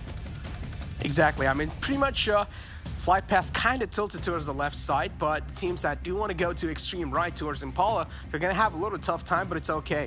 All they're going to do is just buy a little bit more time to get to their spots. Knights, they're going to find themselves a sweet spot in Picado, so that's going to be not a lot of problem for Knights to situate themselves, but the circle this time is going to be tilted a bit north, so that means teams like Boring Protocols, they're going to find themselves in luck, because Boring Protocol, they had quite a rough game last time. Oh yeah, they took a fight with Lazarus, and this Lazarus team, the way they executed that fight just really shows how much they've matured and understand the intricacies of a team fight. They did that so beautifully. And as for Boring Protocol, I wouldn't even really say they messed up, because when they got the first opening knock, they followed up with some more util to try and, you know, get another opening before pushing. But at the very highest of levels, when you get that first opening knock and it's a 4v3, even if you don't have the second follow-up through the use of util in the next couple of seconds, they need to think of a faster way and devise a better plan to execute before the other team gets the reset. And yeah, I think we already see some fighting happening, as we're actually going to zoom in onto TC versus Vamp. Looks like they're getting into a little bit of an altercation, and it's actually Koi from the Nova side who picked up the very first elimination onto the side of Polar Ace. Yeah, that's quite interesting. Polar Ace, unfortunately, again, not having a great at the starts, and Team Chosen right here charging against Vamps. Yep, that Uzi's gonna shred in close range, and Vamp, the players are just falling down, and they're being dismantled slowly and steadily. Team Chosen, they're looking so good with the amount of control they have against a team like Vamps, and yep, they have no other choice. They need to back off as Benny's been taken out. They're left in a handicap situation, a 3-on-4. Backing off has to be the most mature decision, and that's what they exactly do. The first zone, by the way, we are pretty much on the northern area of Miramar, but it's not a hard north circle. Hacienda's between Power Grid and Hacienda, that's pretty much like the central location of the zone. Should be a very good game, or very easily navigatable game for many of these teams. This area of the terrain, very familiar, all the positions, plenty of good, strong key positions to take up. So I do imagine we'll see some teams rotating earlier than later given this circle. 19 Esports and Mezexis next to each other. Polar Ace kind of shifted out a little bit from Los Leones. Gonna have a tough time to loot. Team Panther right underneath as well. Another one of those teams that have been playing really safe. XSET, now they're known to play really good at Miramar. And this has to be the game where XSET step themselves up. If they're not going to be able to step up now, I feel like it's going to be really hard for them to wake up in any other games. XSET closed out the first match with 0 points. We didn't even really get to see what happened to the XSET side, but we do know they got into a fight with the Knights. And, well, if there's any team that you're probably going to lose to, it would be the Knights in this lobby. And Lazarus, it wasn't a fair fight between the Knights and Lazarus in the previous match. I do believe it was like a 3v2. But between Lazarus and Knights, I would love to see these two teams go at it in a 4v4 situation, as there is the vehicle run over. Unfortunate for Polar Ace. Yep, they're just having rough starts. I don't know what to say. Polar Ace, they're just getting rolled so far, even in the first game of Erangel, and now in Miramar too, having a tough start. I don't know how things are going to be looking like in future, though, as already a lot of teams have started to get their footing in the center of the zone. Boring Protocols is one of them.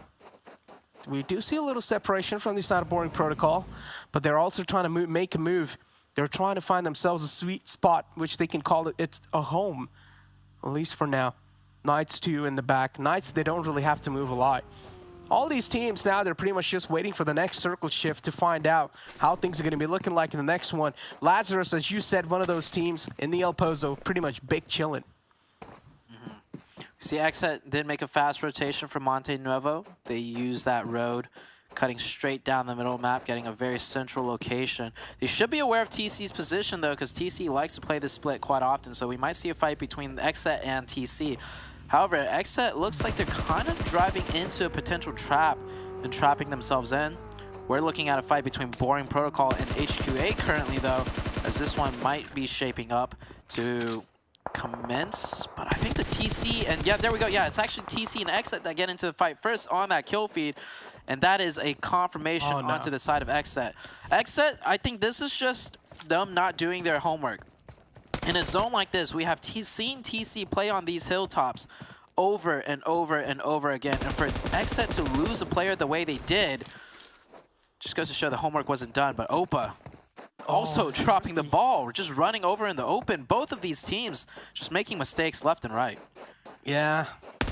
Told you about the utility usage, and this is the exact problem that Team Chosen had, even in the qualifiers sometimes. The smoke grenades are just not being utilized to perfection. Even if you did use one smoke to try and cross over, that could have helped him out quite a lot. He would have taken a little damage, but at least he would not have been knocked out and out the game so far. But Team Chosen, now it's a 3-on-3. The fight's equalized. Command number neutralized as well. TC also messed up there and not being able to cover that knocked teammate. You saw when Polo ran over that huge sloping hillside. Look at how exposed he was to go for that confirmation. So Polo, I mean, I think that was a mistake that he went for the confirmation, but at the same time, the Chosen also making a mistake and not being set up to cover. That is both of these teams playing very sloppy. And I think this is the biggest problem, by the way, when it comes to a region improving. When you don't get punished for your mistakes, you don't realize you're doing the wrong things. So Polo, like, getting away with that confirmation, he might think it was a good play, but in all reality, it was both teams just not playing correctly. Like, I am being very critical right now, but both TC and XSET near the bottom of the leaderboards right now. So they got to tighten things up if they want to catch up to the rest of the pack. I mean, XSET already having a rough start again in Miramar. How are they going to be able to wrap things up in this game, though? It's going to be tough now. Already handicapped early off. To try and get a chicken dinner, it's going to be even tougher. XSET with only one elim point, not looking that great. Polar Race right underneath them too. As you can see, they also have 3 players alive. A lot of teams have been handicapped early off, 4 teams in total. The circle, though, still is yet to shift. Now, BTOWN is one of those teams that did so good last game. And the way they play is that they just like to play so slow. They like to take sweet little time, rotate in. But when they do, they make sure they're able to fight their way through. Yeah. We saw last game, BTOWN was racking up the elimination points, circle after circle. Took that fight with WallStreetBets. Oh my God. And they scrapped their way in as a 2-man. And with this next circle shift, we're not going to see too much movement as it pretty much centralizes on everyone that's already set up. We might see some micro adjustments here and there, but I think everybody's going to just keep holding on to their respective positions. And for the teams edging in from the sides, they're not going to look to breach too far in either, as there's not too much of a hardship for them to take advantage of. WallStreetBets too is yet to make their entry inside the zone. Another those teams that we haven't really been talking about, because in the first game, they kind of fell off early. But this game of Miramar might just be a new hope for them. Boring Protocols already get themselves a knock. But it's going to be tough to convert that knock into a kill, because 19 Esports, they're still trying to move around, and the knocked guy is being guarded pretty well. I also do see Knights taking a dig on enemy hills right there. They found another knock for themselves. The Knights, they're looking good too. This fight has came to a stalemate. Yeah, not much could be done here as teams are starting to close in on them. You see Lazarus on the opposite hillside, just with those long sight lines. So TC definitely feeling a bit more wary. At the end of the day, though, both teams are in good positions near the center of zone, so they just want to keep it that way, not do anything too risky and get eliminated. Knights, they got that long-range knock. Smokes are down. Knights are getting a little bit closer to see if they can convert that. And Tensa, oh, he definitely has an angle, but he's being a little bit careful. He doesn't want to peek out too far. Might have missed an opportunity there, but as far as like the viewers are concerned and we're concerned, we know the Knights, they have more opportunities to come. They're just going to play this safe, try and keep 4 players up. And when the fights are forced to happen, they'll usually come out on top. Yeah, they will, and they're also able to shook away 4 bros from their spot. So Knights, the presence is known, but it's pretty much trying to suppress them at the spot. So 4 bros now, they're not going to challenge. Now they're not going to try to challenge and fight against them. But 19 Esports, 1 player's knocked out, caught in the open. It's going to be next to impossible to try and get the rest back up. What just happened to 19 Esports? They're down to Alucard all by himself now. Tough luck for them for sure. Mezexis, look at the split these guys have. They have the high ground to work with. They have surrounded Alucard from all the directions. It's going to be tough for this man to get out this compound. I see a blown up vehicle, so I think 19 Esports got caught by a trap split by the Mezexis team. Mezexis with 3 elimination points. 19 Esports missing 3 players. Put 2 and 2 together. You get a decent idea of what happened. Execute. Yang busting out a move right there, getting a little bit of camera time.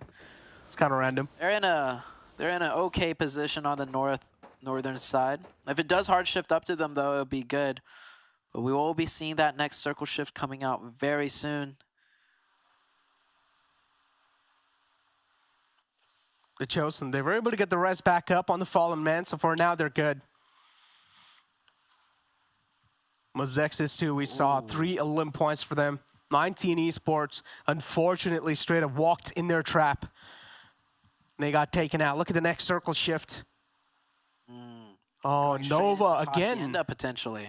Yeah. Yeah. Oh, you're right. And Nova do get the zone once again. We know Nova can, do really well when they get the zone. They manage to hold their splits. They don't lose too many players, but I think the problem is when they really get pressured, super close range, that's when they falter. I mean, we see Nova lose the fight in Sami, like 2-1 against 4 bros. So they definitely need to work on their close range as Mezexis, but with that zone shift, they're going to crunch in on Alucard and confirm the last elimination and wipe out the side of 19 Esports. Mezexis, love the way they're playing. 4 points, keeping 4 players up. You don't have zone priority, you might as well pick up the points when you can. Yeah, they've amped up their pace for sure. Mezexis is doing really good in this game. Now Nova, mainly I feel like when they do get pushed on by a team, there's just a lot of communication issues which might just be caused because they start panicking. Now I don't exactly know how things work in their squad, but the way they function when they're being charged by an enemy team, it does seem like they're just all over the place, and they'll need to try and get themselves together. Knights over here, though, they did spot out of Eagle in the open. We're able to deal a decent amount of damage, but Knights, they still need to make it into the zone. The pathway in the front seems clear, but it's not clear as much as we expect, because Knights, they're going to have to try and move out in the open. They could definitely edge onto the next circle with no real problem, no teams in front of them. But it's going to be from a position that's going to be difficult if the circle centers up into Hacienda or goes anywhere further north. They do have a road access way, though, so they should be okay. As we take a look at Boring Protocol and HQA here. Getting closer and closer into the San Martin area. Many teams, though, avoiding San Martin. They don't want to trap themselves in just yet until they see the next circle shift. The only teams down here is probably just HQA. 4 bros on the very outskirts of San Martin. They don't want to commit into the zone either. Yeah. 4 bros, though. Getting shot at from the left. Trying to heal himself back up. Looking great for now. But not so great. They have a decent positioning they can try and play off of, but I personally do not like the split they have. At this point in time, they should try and play with each other, but the next circle is shifting up north. The chances are quite high, so all these teams in down south, they're going to have a tough time to try and move in. But let's just see where the circle is going to be shifting. Yep, that's what exactly happens. Circle shifts up north. Team in the south, they're going to have a lot of trouble. Once again, this is Nova's game to secure a lot of points. I really want to follow the Knights team to see what they do in a circle shift like this. They're definitely going to probably have to fight their way in somehow, some way. There is an opening on the eastern side of that circle. We might see the Knights take that, and we see a lot of blips coming up on the screen as teams are finally starting to mobilize on this shift, and the fights are starting to ring out all across the battlefield. Yeah, just look at the wave of vehicles just trying to move inside the zone. Makes a lot of sense. Everyone wants to book an early ticket in the zone. XSET. J7 goes down again, and the woes continue for their squad as Cool Switch is all the way back in the blue zone. Taking a lot of damage right there. It's going to be tough for this man to get back to safety without taking any damage. Landland kind of stuck out in the open. Still trying to take a couple of shots on Moso. Oh, is taken down quite low. The man in the back, Landland. It's not going to be able to find an opening so far, but Landland, there we go. Landland goes down now. Team Panthers, they also have a man advantage to work with. It's a 1-on-4 situation. Godji's kind of trapped, but oh, unfortunately, Jaya, oh, he exposes himself a bit too much, but the blue zone's going to confirm the knock for him. So Godji, he's going to have a little smirk on his face, but he's also taking a lot of damage. He needs to start medding up, but he just doesn't have any meds left. So that's going to be it for Team Chosen. Oh, luckily for Gaja, he does manage to at least confirm 1 point right there for himself before he goes out. The Panthers gonna prioritize their rotation instead as the Blue Zone's right behind their backs. Many teams still not yet in the zone. This one's a tricky one. A lot of the rotation pathways are just kind of cut from that Hacienda, or not Hacienda, San Martin City area. So we take a look at the playback. This was the fight between TC and XSET as XSET was trying to leave their compound. Good shots by Gajia with the red dot too. Yeah.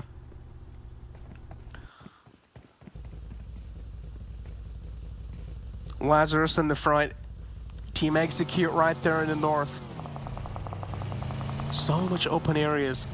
So many open terrains. It's going to be tough to navigate through them. Lazarus. They clash their vehicles against Polar Ace. And now Polar Ace again, one of those squads that has been hurt early off again. They're going to have a tough time fighting this because it's the squad of Lazarus who has been really consistent throughout the PMPL North America. But what just happened? Joey walked into the flames and now he falls on top of the flames. That's a little team kill right there. Oh, what's going on with these top squads today? Ooh, I think Joey got tagged up by a nade and his foot barely touched the fire, and that's what caused them to get knocked. However, I don't think the Polar Ace team realizes this, as they're not really making a move. We saw Lazarus in the last game. When they had a knock advantage, they took the fight to the other team when they didn't have to. So I want to see Polar Ace do the same, and is that a grenade onto Isage? I think so, as the Polar Ace team is starting to mobilize now. It is a 3v3 situation. Joey trying to get his first aid off. And Kiyoshi moving up close. Very good grenade to stall out the fight. Joey, though, down again. Trey with a very good grenade. The utility used out of Polar Ace on another level right now.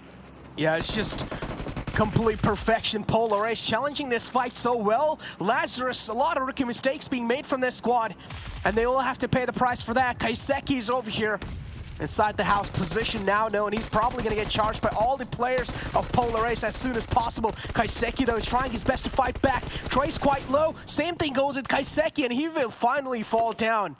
Polar Ace doing such a great job. What a phenomenal fight to take. What a flawless execution with those nades. That was a 3v4 onto the side of Lazarus. And Lazarus are starting off on a really good game, so they got the momentum and confidence going for them.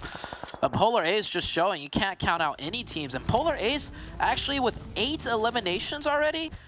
We saw them eliminate the Lazarus team. That's 4 points right there. But Polar Ace actually picked up 4 points from a while ago. We don't know where because there's been so much fighting. But Polar Ace looking really good. 8 points with 3 members.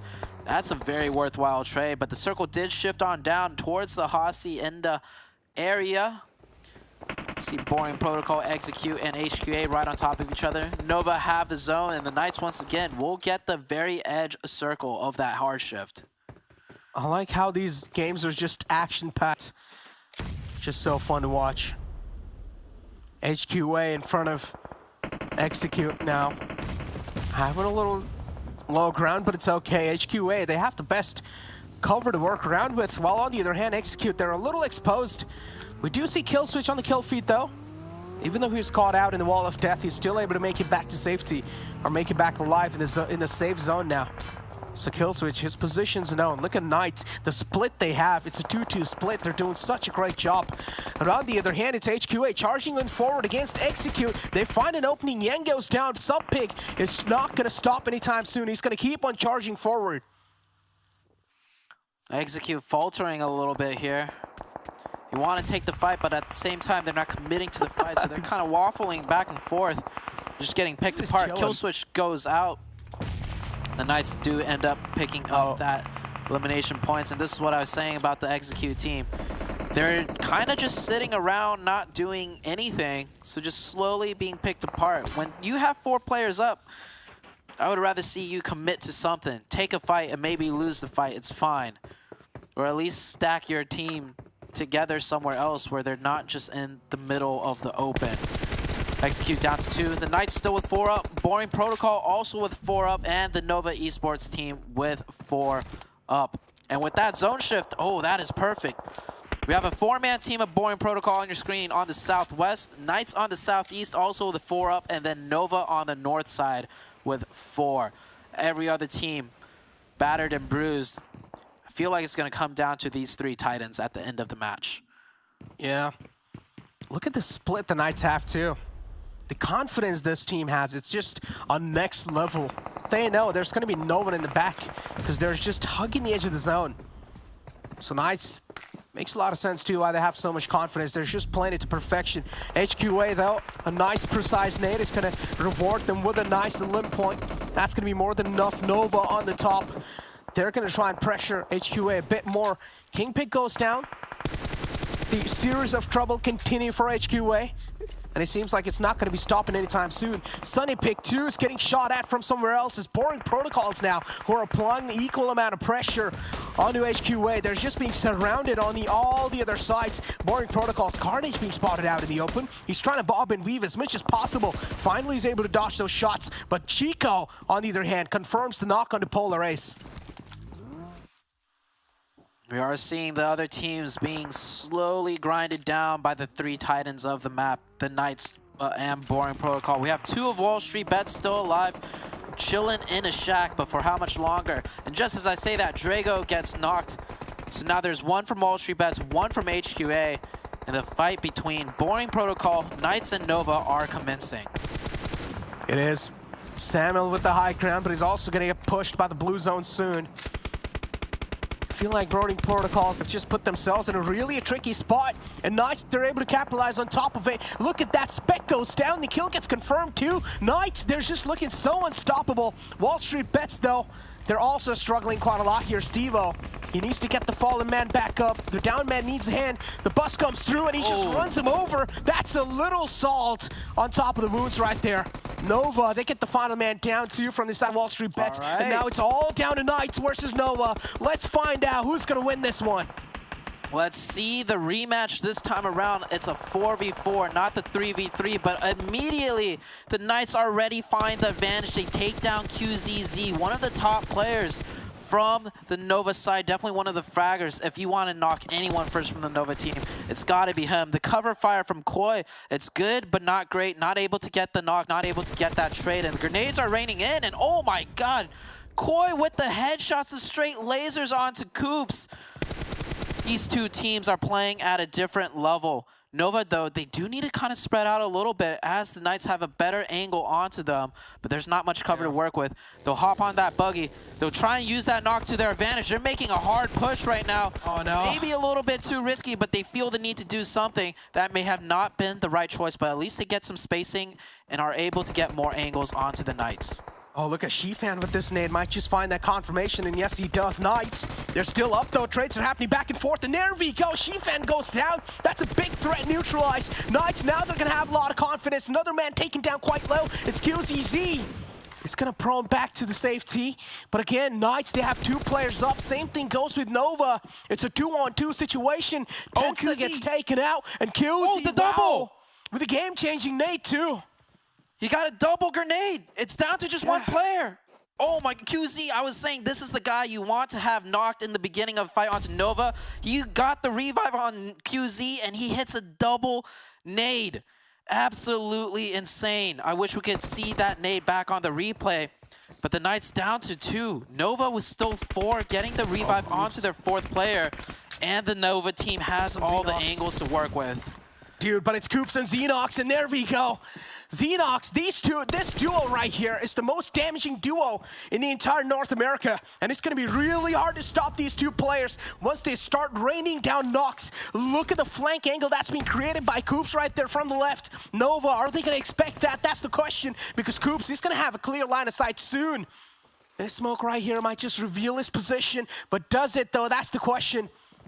Nova, they're oblivious about Coops' spot. Yup, they're oblivious. And as soon as one of the players exposes himself, Coops, if he finds another opening, that's going to be it. I feel like Knights should be able to seal this.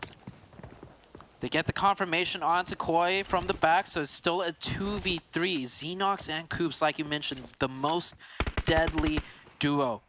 Coops, the MVP of North America, and Xenox, the man, the myth, the legend, able to 1v4 a team by himself. But now that some time has passed, Nova has gotten the wherewithal to understand that the off-angle flank might be coming in. You see Shifan looking that way and Kindness both. Coops and Xenox forced to group up to each other because the blue zone has forced them right on top.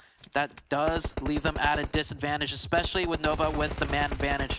But you can never count out their gun skill as the bullets are raining out. Coops or Xenox needs the opening knock here. Dude, like Nova, they have the man advantage, but it still feels like Nice. They just have a lot of confidence in this fight. Somehow they do. But finally, now Nova charging in forward. They're not going to let Knights have a lot of breathing space, and I personally like the way Nova are playing now. There we go. G-Fan finds an opening. Xenox goes down. It's all down to Coops now. He's capable. Oh my God. Of pulling off these clutch. Is he going to be able to clutch this out? G-Fan taking out quite low. For ammo. Oh, did he get it? He ran out of bullets. No, he didn't. Unfortunate. That was so close, though. Oh my. The only reason why Coops lost that is because he ran out of bullets on his UMP. Like, literally. That's all I can say. Yeah, I was seeing, did you see the flick from the first player to the second player from Coops? He melted the first one and instantly tracked onto the second one. By the way, nuts. These players are playing on a phone device. That type of precise tracking and flicks you see in PC at the high end out of the pros, but these players are doing it with the phone.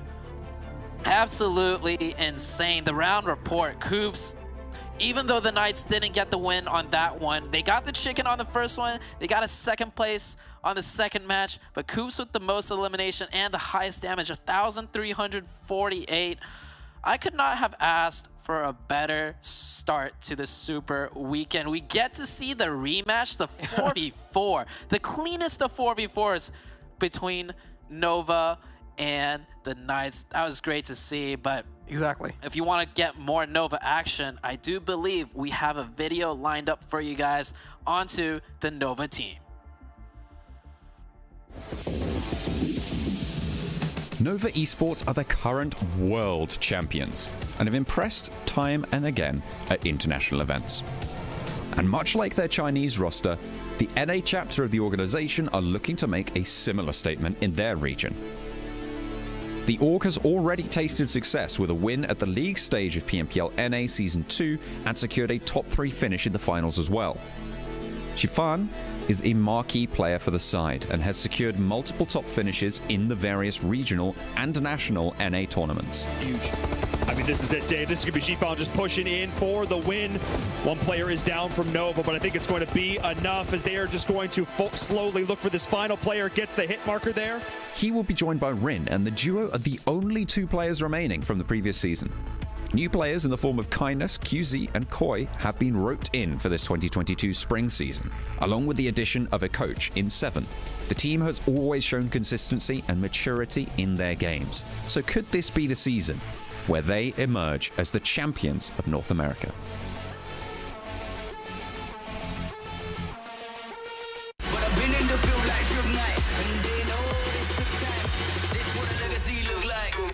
The new season of the PUBG Mobile Campus Series is here. We will have a new format. A full prize of $10,000 in prize pool and gifts. New sponsors. We are back from March 28th to April 17th with 2 qualifying weeks, 1 semi-final, and 2 days of finals. Don't miss your chance to play against the best college teams in the United States and Canada. Register from March 11th to the 24th.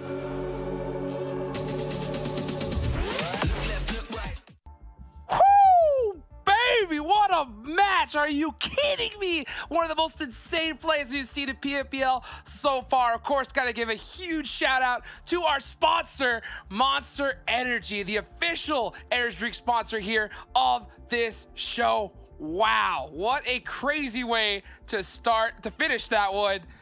That was so close. Yo, let me introduce, of course, bringing back the desk, our analyst, Seven, Glitter. Oh, I mean, if we had a cam, I wish there was our audio was available as we saw that play, because we were just exploding. Coops, all day, baby. Why don't we start with you, Seven? Yeah, I'm speechless. Glitter, please talk. Okay. All I know is that all 3 of us were screaming, that might be, and we said this while we were watching that fight happen, might be one of the best ending fights that we have seen in NA ever. That is the caliber of gameplay we want to see. We want to see it all the time, okay? That's the level of competitiveness that will push through to those other regions and carry these squads where we want to see NA being. I mean, it's got to be one of my favorite matches that we have now watched. And what's even crazier, when we look at this match ranking here, Seven, Knights had more elimination points, and oh my god, we got to talk about Coops at some point. Ooh, you just spitting facts right now, because I feel the exact same way. Those are the matches that are just gonna elevate the gameplay that we're gonna be seeing here in NA. And I'm hoping, listen, guys, I know sometimes you guys like to perform really well on one super week and then slow down on the next ones. I don't want to see any slowing down. I want to see those kind of performances every single day on super weekends. I do see XSET there for bros, but the main storyline, I mean, it comes down with Nova, Esports, and Knights. And when we tell you that there's usually a caliber player where if he's still alive, you're like, okay, you know what? This player can kind of clutch it up. As soon as we realized Coops is still alive, Glitter, we were like, oh. And then the smoke too, the way that smoke was able to help. Don't worry, we'll have a flyover, but overall, I'm just amazed right now at how good of an ending that was, Jukes. That was insane. I mean, Glitter, I think you said it perfectly, right? Why don't you go ahead and just tell people what you were saying a little bit off cam when we saw that last play there with Coops. Literally. It was painfully good. And Coops would have had that had he not had to reload in that end fight, right? Nova couldn't track where he was through the smoke, and the fact that Coops was just snapping from target to target is why we're constantly talking about Coops as a competitive player. Like I was saying, one of the best finishes we've ever seen in A. The level of competition between those teams is where we want to see everybody at, because that was both teams almost fully died and then somehow reset and had to go back at it yet again, Seven. They did reset, and they went. I'm glad that they reset. You know what? I do want to give some credit to Polar Ace. Let's step away a little bit there from that. Even though they didn't get like super high end placing points, they ended up fragging out, and they ended up fragging out with 8 Ilums. And this is a team that, I mean, we're used to seeing in Sanhok and talking about how much Trey has the world record in NA for healing, which hopefully today we might get a chance to see that too. But for Polar Ace to be able to step it up in the way that they have in this past couple of days, to the last day of league play and then now here on this final match, I think it's good to see the aggression that we're seeing out of them, and I'm hoping that aggression doesn't slow down. And when you talk about aggression, another team that kind of showed us a little bit more of aggression there in that last match was helping Quit Edition, Glitter. That team ended up with 7 Ilums to themselves, and not just that, they also were able to clutch it up with placement points too and a 4th place finish. Yeah, and we talked about them too, a little bit slower on that first match there, but they were a team that's done, very well during league play, and now we're looking at this top damage, Jukes, and we have 2 teams over 2K damage, and the Knights almost again at the 3K damage mark. I mean, talk about consistency. Color be shocked. I mean, literally before we even got here to this segment, I was like, hey, what should we show? I was like, why don't we just show Pittsburgh Knights and Nova versus everybody after that last one? I mean, seriously, these guys are going insane. And I mean, we're seeing it right here in the Super Weekend, right off the bat, which teams are bringing the most heat. And we've seen it already. I know it's only been 2 matches, but we saw Nova not do as well in Miramar before, and then just straight clap here in this one, Glitter, right? Yeah, and 7, I really like what you said about Polar Ace because we can see that reflected really well here in the damage. Yep. They have the best conversion when it comes to elims versus how much damage output they have. And for a team like Polar Ace, when we've really been highlighting their placement play style, this is huge for them. I agree. Man, so much to talk about, so much to get into. It is just crazy to just watch this level of gameplay just continue. Boom, boom, and boom. And who knows, maybe soon we may see the UMP get a 10 bullet buff, right? That'll be great as we head on over to this beautiful flyover here, 7. That's right. And I mean, at this point, we kind of thought, okay, you know what? Nova might be able to have it. We saw what Koi was able to do, as you can see right there, being able to knock out Chico. Chiefan, I've doubted you many times, but I like some of the plays that you were able to do. And at the end, you'll see him being able to clutch it up. QC comes in, Glitter here. The way that Coops and Sinox was able to maintain themselves, right? They were patient. They tried to recover here. I think Coops is able to get Tensa, and this is what we were talking about. Oh, there you go. Xenox is going to be able to pick up Coops, but they allowed themselves enough time to pick up each other. QC had to heal, and at that point, Koi was too far away. And right here, this is when the madness begins. You can see some of the players. The smokes, I feel like, play such a huge part in this finale because Nova tries to be sneaky with the smokes, but in the end, it kind of backfires too. They knock Xenox, but then right here, they have no idea which way Coops is going. And as you can see, Glitter, Coops is just gonna start picking them apart one by one. Yeah, that was actually crazy because for the top down, you could see Kindness tried to go to the right and thought that Coops might be to his right. Coops was actually to his left, and that split on Nova allowed Coops to take out QZ first and then instantly snap onto Kindness because he saw where those tracers are coming from through the smoke. And then it came down to that 1v1 with Chifan, and all of us were absolutely losing our minds when that was happening, Jukes.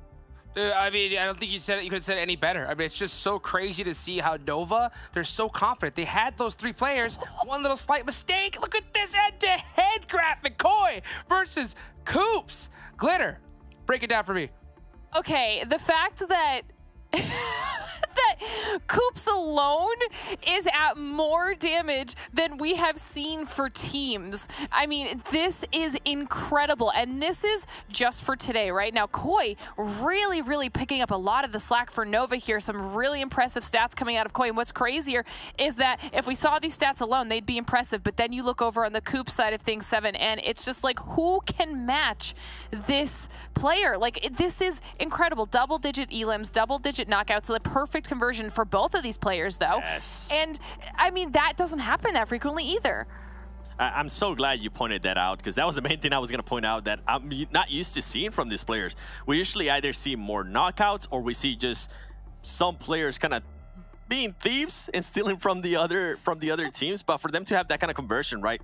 You knock out 12, you get 12 elims. That's going to be huge. Like, any point does matter for some of these teams. Another thing that I really enjoy out of Coops there was the amount of assists that he was able to achieve so far today. He's currently sitting at 4. That is impressive to me, because it's not only him being a fragger, but if his team needs him to support, he's going to be there to support them as well, and hopefully try to take those kills. You know he wants that MVP. You know he's won it already. You know, we're just starting, not this kicked off, but it could be anybody's game. You know, speaking of anybody's game, Polar Ace, you know, they're in 7th place so far here in this Super Weekend. You can see some nice stats coming out from them. 7, why don't you give us a little bit of a breakdown here? I will. I gotta give some shout outs here.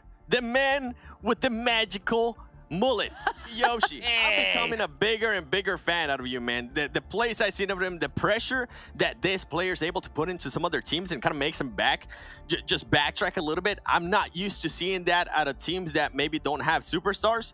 And hey, I'm not going to put that kind of pressure on you just yet, you know, Kiyoshi, but if you continue the trend, man, I'm going to keep on hyping you up because I'm loving what I'm seeing. You're putting up the stats, you're putting up the elims too, and shout out to Trey. Hey, you were able to achieve 3 elims. I can't wait to see that heal strat, though, in Sanhok. We'll see if they go back to it. Ooh. Hey, you know what they say, right?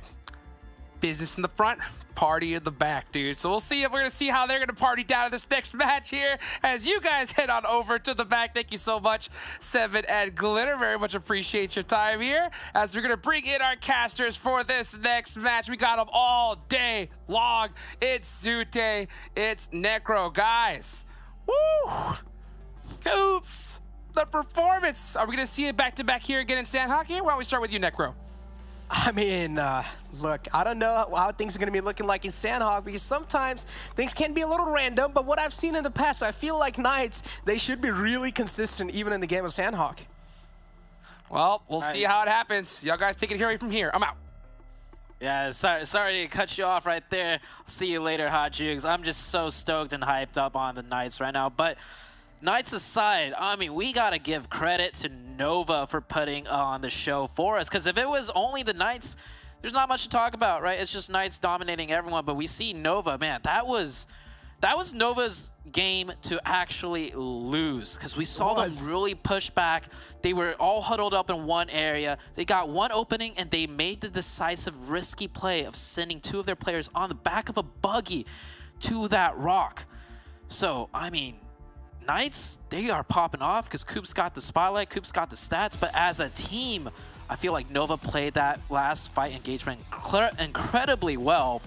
Yeah. We are heading to the next map. I do believe the next map should... Oh, we're actually going on to Erangel, maybe. Or maybe it's Sanhok. No, it is Erangel indeed. Okay, so we are heading to Erangel. Sanhok will come later.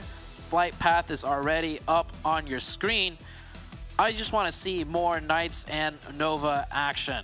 Maybe sprinkle a little bit of Lazarus in there too, because I know Lazarus got what it takes to hang with those 2 big boys too. Oh, without a doubt. I mean, Lazarus is one of those teams too that have been doing so good in the league play, and I'm pretty sure as Super Weekend progresses forward, Lazarus, they're just going to keep on climbing that overall rankings. But overall though, Knights, I mean, they've been doing absolutely phenomenal in the map of Erangel. I'm just expecting greatness out of them. The dynamic duo, Coops and Xenox, of course, are up there on your top 3. And then highest damage, of course, once again, Coops and Xenox. Match made in heaven. Like, these 2 guys, man, absolutely disgusting. Like, if you ever get a chance to watch them play or see their gameplay from their POV, like, they do things you do not think is possible on a phone device. Like, these guys are built different. But of course, Koi also hanging up in there today for the Nova side. We talk a lot about QZZ, we talk a lot about some of the other players, but today, right now, Koi is definitely putting in work for the Nova side. I mean, I like that you bring it up, bring the last fight up between Nova and Knights. And as you said, a lot of decisions that Nova made was just really good. But then it was just Knights being Knights, you know. They're just nuts players. In general, they were able to win those aim duels, and they were able to slap Nova down. But somehow, in the end, it got a little too close for comfort for Nova. And in the end, Nova were able to win. But I honestly feel like right there, Coops just won our hearts. But moving forward, though, kind of a similar circle that we saw, but this time the circle's covering a little bit more land area. Yeah, very similar circle down on that southwestern side. Teams might actually elect to take Fairy Pier position or get closer to Fairy Pier earlier on in this first circle, simply due to the first game and the way it played out. I do want to add a caveat though to that Nova versus, Knights engagement. Yeah. Some of the players of Nova are playing on a higher ping. True. So that might be why in that close range fight we saw Nova almost end up losing the engagement, but that's not to take away the nasty aim and the flicks and the tracing out of Coops. You heard me say it as we watched that fight, on the replay and everything. These guys are doing that on a phone device. You usually see that type of crisp mechanics on a PC where you have a keyboard and mouse. These guys are doing it on a small phone device. It's absolutely crazy how cracked some of these players are that we have here in the PMPL North America. I mean, they're the best of the best, right? And you got to be the best of the best, and they are doing certainly a phenomenal job at that. But another one of those teams that have been struggling so far, Zoo, XSET. I mean, the defending champions of the PMPL right here, and they're not able to live up to their name so far. No, they are definitely not. And what I think it is they've never gotten back on the horse. They were the champions of PMPL North America. You know, that qualified them over into the PMPL Americas. And we had a lot of high hopes riding on XSET because they were the champions. And we saw them miss 2 super weekends out of the 3. That means they didn't make top 16 for 2 weeks. And that was the last we kind of saw from XSET after that competition was over, because then that led to, you know, PMGC and etc. And now we're finally back to the new year. We're resetting from the beginning onto the PMPL. And this XSET is honestly looking like the XSET that missed out on the 2 super weekends. I mean, if we really want to take a look at it, yes, they're in this super weekend in particular, but this is PMPL North America. This should be cake for them to be at least top 5 in the super weekend. And I get we're only 2 games in. One of these games, XSET is likely, you know, to pop off. But if you take a look at Lazarus, if you take a look at the Knights, if you take a look at the Nova side, right? These 3 teams are just, no matter if it's a bad game or we're only 2 games in, they're able to show signs of greatness, show signs of, you know, of like dominance. But we have not seen that at all from the XSET side. If anything, that last match on Miramar, I was criticizing them, saying like, maybe they're not even doing their VOD review, because they kind of drove into that trap of TC, and it's just, I have not seen anything impressive out of the XSET side, to be honest with you, Necro. Yeah, I mean, at this point, you might as well just call it a rookie mistake, right? The way they were playing that fight, too, they were just moving out in the open. I mean, unfortunately, he didn't get punished right there for doing so. It worked out in their favor, but if it was any other team that would have been doing a better job, I feel like XSET would have been wiped out in seconds, the way they were playing that. Yeah. But moving it forward, though, hey, look, it's just been the first, you know, couple of games. We can't just judge them just yet. Maybe they have something planned out for the future. But so far, the way they're playing, it doesn't seem like anything's lining up for them so far. But moving on forward, though, Mezexis, one of those teams that did quite well in the first Erangel game. Moving on forward in another Erangel game right here. What are your expectations?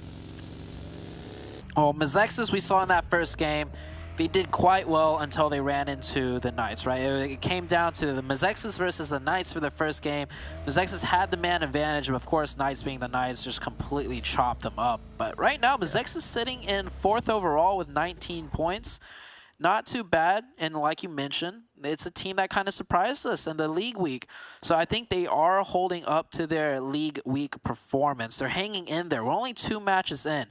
When it comes to a team like Mezexis, kind of a question mark.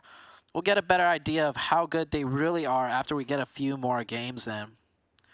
But as for the side of XSET, just to bring it back real quick, XSET, I'm looking at the overalls. They're actually sitting in 16th place out of the 16 teams right now. They have 4 points. Right above them is the Chosen at 5 points. So both of those 2 teams really struggling. And I think Span Cargo actually picked XSET. And I did pick the team out of the Chosen. So two of the team picks right now, definitely not doing too great. We'll see how they do on this 3rd match of Erangel, though. Boring Protocol, set up on top of the hill.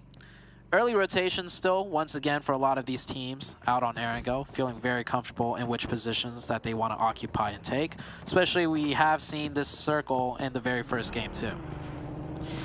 Now, elaborating on that team chosen topic a little bit more, and I mean, correct me if I'm wrong here, but I just feel like they're having a lot of confidence issues. The way they're playing, they're kind of hesitating in making those fights.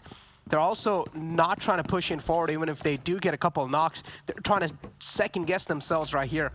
And I feel like it's just more kind of like the early week jitters.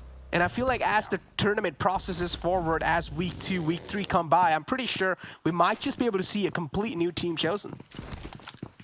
Potentially.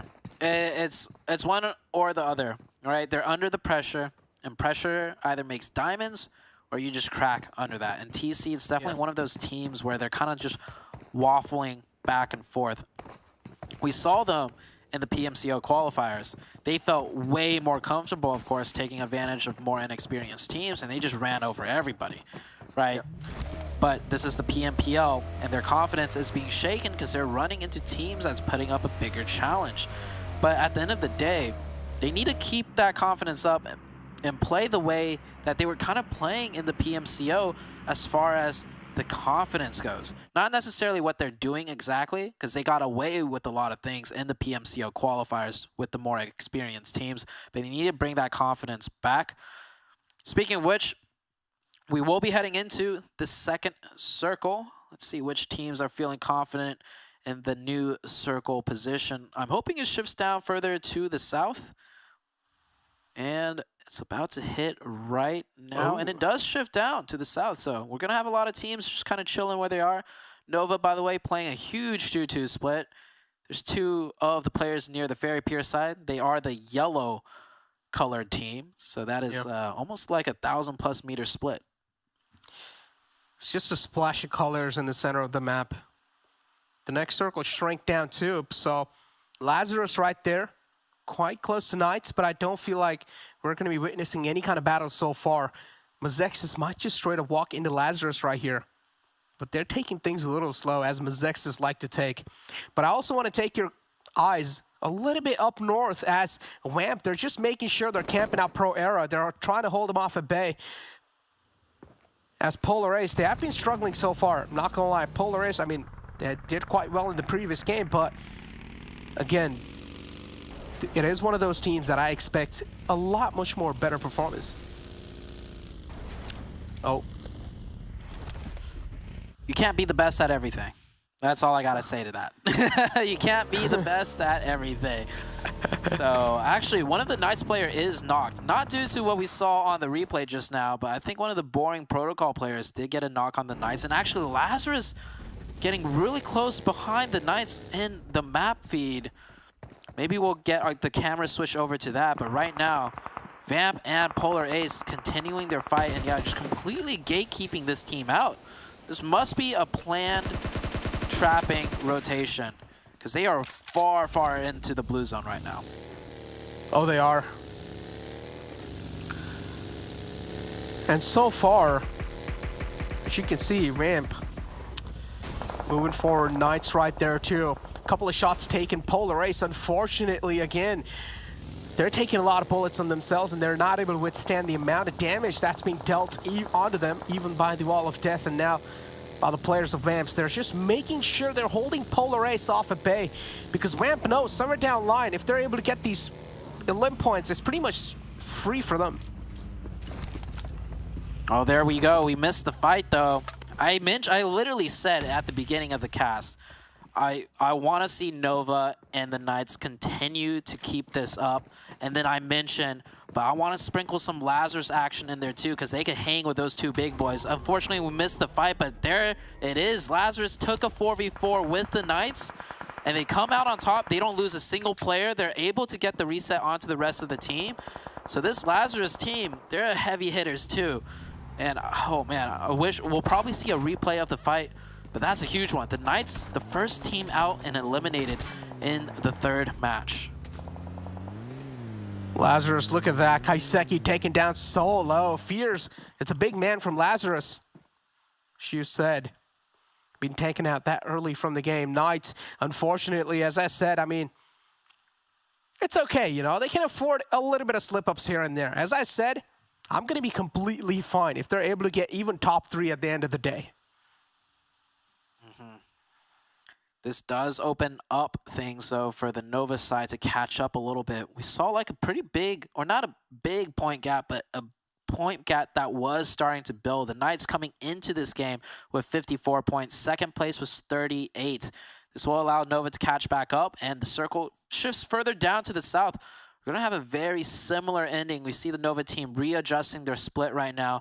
So continuing to hold wider splits even up until Circle 3. And we might see them group up a little bit more. Got a lot of teams coming in onto this circle position. And there's a lot of key points for these teams to hold down still. Look at that. So many teams just stacked up right in the center. A splash of colors. On another side, though, it's a wave of vehicles moving inside. Vamps, they still need to make their presence in the zone. Boring protocols. As the man in the front gets taken out. XSET all the way in the back, as you can see. They have the high ground to work with, and they're just raining down bullets onto these players. Now, XSET, they have a really good positioning. All they need to make sure is they're able to hold this position off and not get backstabbed or even get any sort of casualties onto themselves. The Lazarus team was taken out just now by boring protocol. Same with TC. 2 heavy hitters already out. The Knights and Lazarus. This might be a chance for XSET to kind of step up now, since they don't have these top teams to contend with. Of course, there is still Nova in the mix of things. Boring protocol down to 2. And Mezexis, they're having a consistent game, and they still have 4 players up. This is also a good chance for some of these other teams to throw themselves up on the leaderboards with 2 of the major heavy hitters already eliminated. Look at Drago right there up top. HQA, though, I feel like we haven't really been talking a lot about this team now. Makes a lot of sense, too, because they just haven't getting a lot of limelight onto themselves. They haven't really been doing that great so far. As we expected coming out of league play, HQA was doing so phenomenal in itself, but I'm going to hold on to my words for now because BTOWN, the last time they were putting on a show on this exact spot, and now BR3R is doing the same again. Spots out a couple of players, a Polar Race in the back, and wow, that's a precise spray, but it's Midnight who connects the final bullet onto that man. BTOWN. This is one of those teams that really knows how to scrap when it comes to engagement. Every time the camera's on them, they're taking some sort of fight. And they usually look pretty in control and pretty split up during the fight, too. So BTOWN on the Ferry Pier side, definitely feeling comfortable playing in that area. This is why we see them there again, even though the zone is a little bit different. Nova with that classic Nova split. XSET with a nice positional split as well, controlling the hillside and the compound. But we're going to see where the circle goes as it goes up north. This is going to be a tough one. Yeah. About like 70% of that zone is just open fields with a few shacks sprinkled in, far in between. The main key positions is the hill that Nova holds or the bunker. There's a giant bunker right there that we do see some teams crash into. And then, of course, XSET's hill and XSET's compound. That's pretty much it. Everything else is pretty much open ground territory. Look at Mezexis, though. They're trying to challenge a fight against XSET. The 2-2 split from XSET might just not work out because Mezexis, compared to XSET's performance, they've been doing really phenomenal. XSET, though, they're going to respect Mezexis and they're going to let them have their little fair share of land. And they're going to back off. For now, it's Nova with a great positioning. 4Bros kind of locking their sights onto the players of Nova. No shots taken just yet. Team Panthers right in the front. What Nova's doing with QZZ? QZZ put himself outside of the zone in a deep, low ground hidden position because Nova knows when they get pushed on, teams will use this hillside to get up close and try and choke and pressure Nova in. So already in advance, QZZ puts himself in a position to shoot them in their back. We'll see if this plays out the way that Nova's preparing for. But either way, that's a really smart adjustment. That's the Nova 200 IQ right there. Like the team out of China, Nova, there's a reason why they're back-to-back PMGC champions. And that's because they do these tricky, intricate plays that a lot of other teams don't really utilize yet. And I don't think we're going to see it being utilized in this match alone. But I'm super glad to be able to have caught that QZZ is setting up for that potential push already preemptively. Look at all 4 players just in that little shack. But yeah, that was a great spot from you, for sure. Because QZZ, if he's able to keep his position unknown, this play should work out 99% of the time. But if he gives his position away, then it's going to be a little tough. Because if QZZ gets taken out, it's going to be no way out that spot.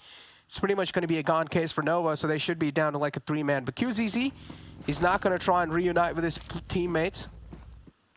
As you can see, Vamp, look at the separation from the side of Vamp too. It's quite risky, but if it does work out, this should pay them quite heavily too. Vamp right now has a 3-man team and 3 different shacks. This reminds me of a game of Monopoly when you have all of the tiles pretty much covered as your own property. We'll see how long Vamp is able to hold this one down. I mean, edge of the zone still in for some of these teams, so they're not forced to take a shack just yet. Vamp though, I like the greediness, honestly. They're at 3 eliminations already. That's pretty good. You see Swins right here.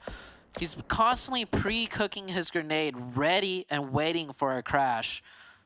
That's really smart of him to do. Instead of just keeping his gun out and then taking out the grenade when he does get crashed, there's a timing that he might be able to fit in. Next zone is about to pop on out. We have lost a lot of players, but it's just kind of players going out left and right. Nothing big, nothing defined, or no big defining moments, should I say, team engagements. But this one, Necro, this is when it's going to get insanely wild. Yeah, now things are going to start to spice up a little bit.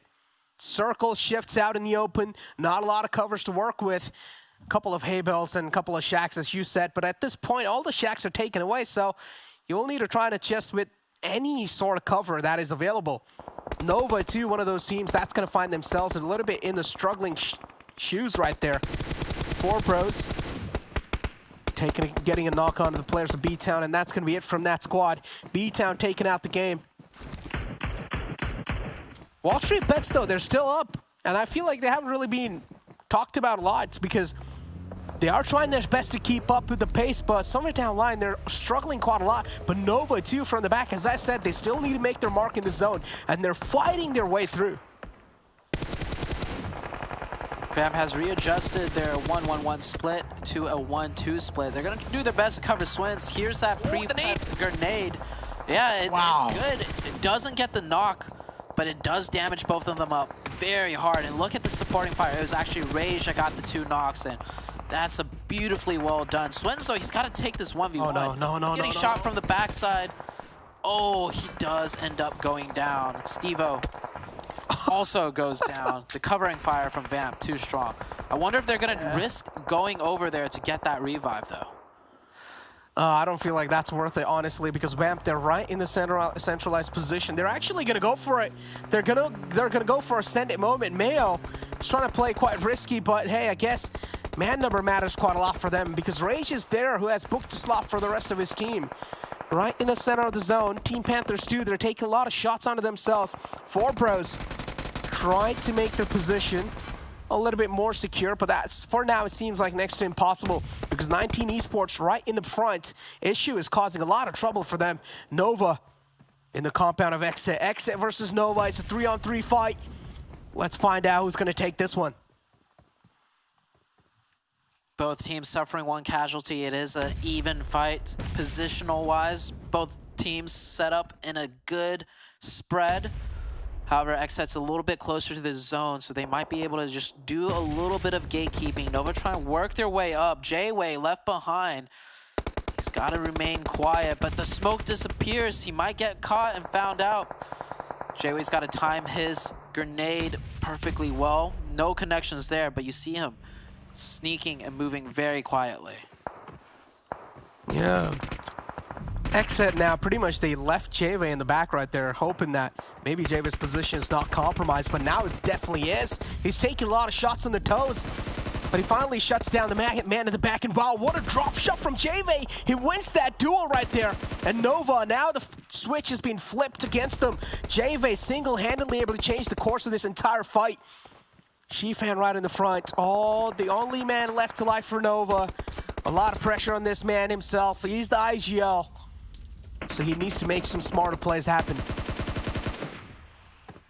J-Way actually got both of the Nova members up to 3 eliminations. Really well done from J-Way right there. You saw the mechanics out of this team on point. This is the XSET that we've kind of been expecting to see. Yeah. They're finally starting to show up a little bit here. We're 3 matches in, and it's not too late. So this is a good start. We'll see if they're able to keep up this momentum for the rest of the match, but game's not over yet. We still got 6 teams left alive as Vamp is finally taken out by the Panthers. We're down to 12 players, 6 teams. Look at Shifan. Just staying as quiet as possible for now. He is exposed from the back. And now it's Execute who've got their sights locked onto Shifan. There is a little split between these two players. But maybe it'll just work out in their favor. Wow, what a well-cooked nade from Jason. That's going to seal the deal onto Shifan. Nova out the game now in 6th position. 19 Esports are still in the game. The only man left alive right there. Team Panthers 2 with 3 players alive. Barely making it in on the edge of the zone. On the northern side. Execute in the front. XSET slowly and steadily crawling in the zone. The Panthers with a 3-man team. XSET also with 3. Might see a 3v3 showdown. Execute, though, with 2 with a very good position. They're able to potentially spoil XSET's position as Fate starts calling closer and closer. I don't know how many more grenades he has left, but look at J7, literally right in front of him, but not able to spot him out due to those 2 small little bushes. This came down to a complete stalemate. All the teams making sure they're trying to buy as much as time as possible. None of them wants to give their position away. They want to play this as sneaky as possible. Team Panthers, they spot out issue. 19 Esports, they're going to wrapping things up in this game of Erangel. A nice nade from the side of Poppy. That's a little bit of undershoot, though. Jason still is going to be safe for now. Team Panthers, they get blessed by the zone, too. That's going to force XSET into the side of Execute, most likely, which does give the Panthers a very huge advantage should they decide to third-party this. You see J7 already crawling that way, and XSET actually have a vehicle that they're going to utilize. This could be very hit or miss depending on how they use that vehicle. Execute, they know they have to make it in zone also, but they're going to focus on the XSET team first. This is a very smart decision out of the Execute. And what a beautiful nade by Jason. Wow. Jason, this guy's extremely phenomenal with the nades. And J7 moving around too much in the grass. Fate spots him out, and XSET down to just 1. Wow, the snake got spotted out by the Eagle Eye right there. Fate now. Position is revealed, so Fate pretty much will need to try and play this aggressive. But JV, with that perfectly placed nade, is going to shut down the man of Execute. Was talking a little too much, so JV was like, all right, sit down. Jason is still up, though, from the side of Execute. He is going to go for the res. Team Panther somewhere down line. They do realize how things are looking like here. Jason spots the player out. Poppy's taken down quite low. And Jason now realizes it's going to be pretty much next to impossible to get the res back up on the fallen man. Ooh, if Jason got that knock, that might have secured enough pressure to go for the revive, but they're going to go for it again. And Polo G gets taken out. Oh no, it was actually just a knocked player out of XSET that never got confirmed. So the Panthers getting that confirmation, getting that elimination points. We're going to be reset to a 3v2v1. J-Way still has a little bit to crawl, I believe, to get into the zone. But Frady with the nice nade onto Fate, so the revive goes through, but knocked once again. Oh, Team Panthers, yep. They just have so much confidence in this fight.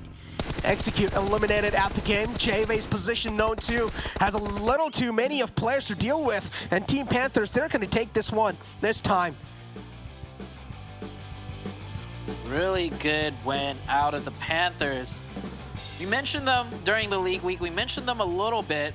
And this is, I would have to say, Glitter's arch nemesis, that heart symbol. She never can seem to get it right. And with them getting the chicken winner dinner, we're probably going to see Glitter attempt it one more time. But great game for the Panthers. They played in from the north side. They played in slow. They controlled a lot of the open grounds on the north, not by just taking control of the shacks that we saw like the side of Vamps did, but they worked their way in and took over the northern grounds. And of course, they got a beautiful chicken. Taking a look at the round report, Kyoshi up there with the mullet. I can't help but to mention it because 7 keeps talking about his mullet, but J-Way with the highest damage and Moso with the most eliminations. Good job out of Moso. Dude, finally, I'm happy for XSET. They're actually able to show themselves up this time in the game of Erangel. Now, this is the XSET that we were missing out so far. If they're able to keep the consistency flowing through, even if they weren't able to get the chicken dinner, it's okay. Third place, top 3 with a decent amount of elim points. I'm happy with that. Yeah, XSET, this is pretty much their comeback, so to say. Not a huge comeback like we saw the ways of like the Knights or Nova. But we're going to see what they can do in the next 2 games as we head to a very short break.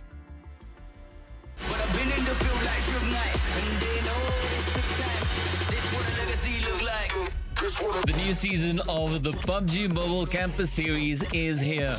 We will have a new format. A full prize of $10,000 in prize pool and gifts. New sponsors.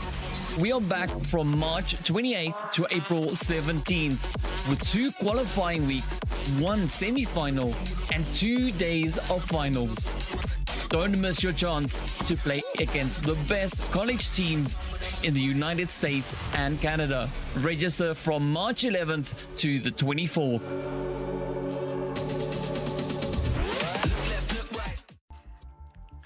What's up, everybody? Welcome back here. 3 matches in the books. We got 2 more left to go. Before we do that, of course, got to give a big thank you to our sponsors, Monster Energy Drink, our official energy drink sponsor. So let's go ahead and get the people from the desk on back. And those people, of course, being 7 Worlds Gaming and Glitter Explosion. Guys, 3 matches in the books. 2 more left to go. Tell me, Glitter. Do you not see 7? What's happening? Oh my gosh, I had to look over to the side of my eye. Dude, that's your soul. Are you disrespecting the Kiyoshi mullet right now? Is that what's going on? As we go to the match ranking here, the Panthers, though, being able to clutch it up, get 25 points. Listen, I told you he was inspiring me, okay? That's what happens when players inspire me, Glitter. Apparently, you get a whole new do, and you know what? It looks great on you, 7, as we can see how actually pretty evenly spread a lot of these elims are. I mean, 6 on XSET, 5 on Execute, 6 on 19E, huge for 19E, by the way, 6 on HQA, 4 on Nova, 6 on Vamp, also massive for Vamp. So we're seeing that this was a little bit more chaotic than I think any of us would have really planned, especially with the Knights going out that early. I just was not prepared for that, Jukes. Yeah, I wasn't prepared for that either. Knights, I think they needed a little bit of a break. You know what I'm saying? They needed to cool the back of their necks down after all that heat from those first couple of matches there. So they went out early, but I don't think that's really too worrisome. As we take a look at some of the highlights from that last match. 7, why don't you start off with this one? What you laughing at over there, huh? Let's go to Lazarus, though. Hey, to be fair, Lazarus put up a great performance that last match. Even though they didn't really get any placement points, they were able to clutch up with at least 5 elim points, which is huge for them. And as I'm going down the list here, Glitter, I mean, XSET is always one of those question mark teams, right? How they're going to be performing. Are they going to be performing really well? How's Polo going to be performing as well? So far today, they really weren't performing that well, as they were sitting in they were actually sitting in last place of our overall, but that's going to be changing here as we come up onto the next section. And Nova, they put up 8 points total, Glitter. I was expecting these teams that had a pop-off performance in Miramar to have a pop-off performance here in Erangel, but it just didn't happen. You know, I feel like after the first 2 games, both of our squads, or all 3 of our teams that did really, really well in those first 2 matches, they needed a midday slowdown. A little bit of a reset here, especially now that we're going to be heading into Sanhok as the rest of these highlights continue to play out. Because to be fair, Sanhok is that one map, especially for Nova, that they've really, really struggled on, especially when they were doing those 50-50s on the drop. So there is potential for on the next map anyone to really come out on top. And when we're seeing teams like Vamp, teams like 19 Esports, who were at the bottom and struggling a little bit, coming up with 6 eliminations on this last match, that's giving them a lot of solid momentum moving forward.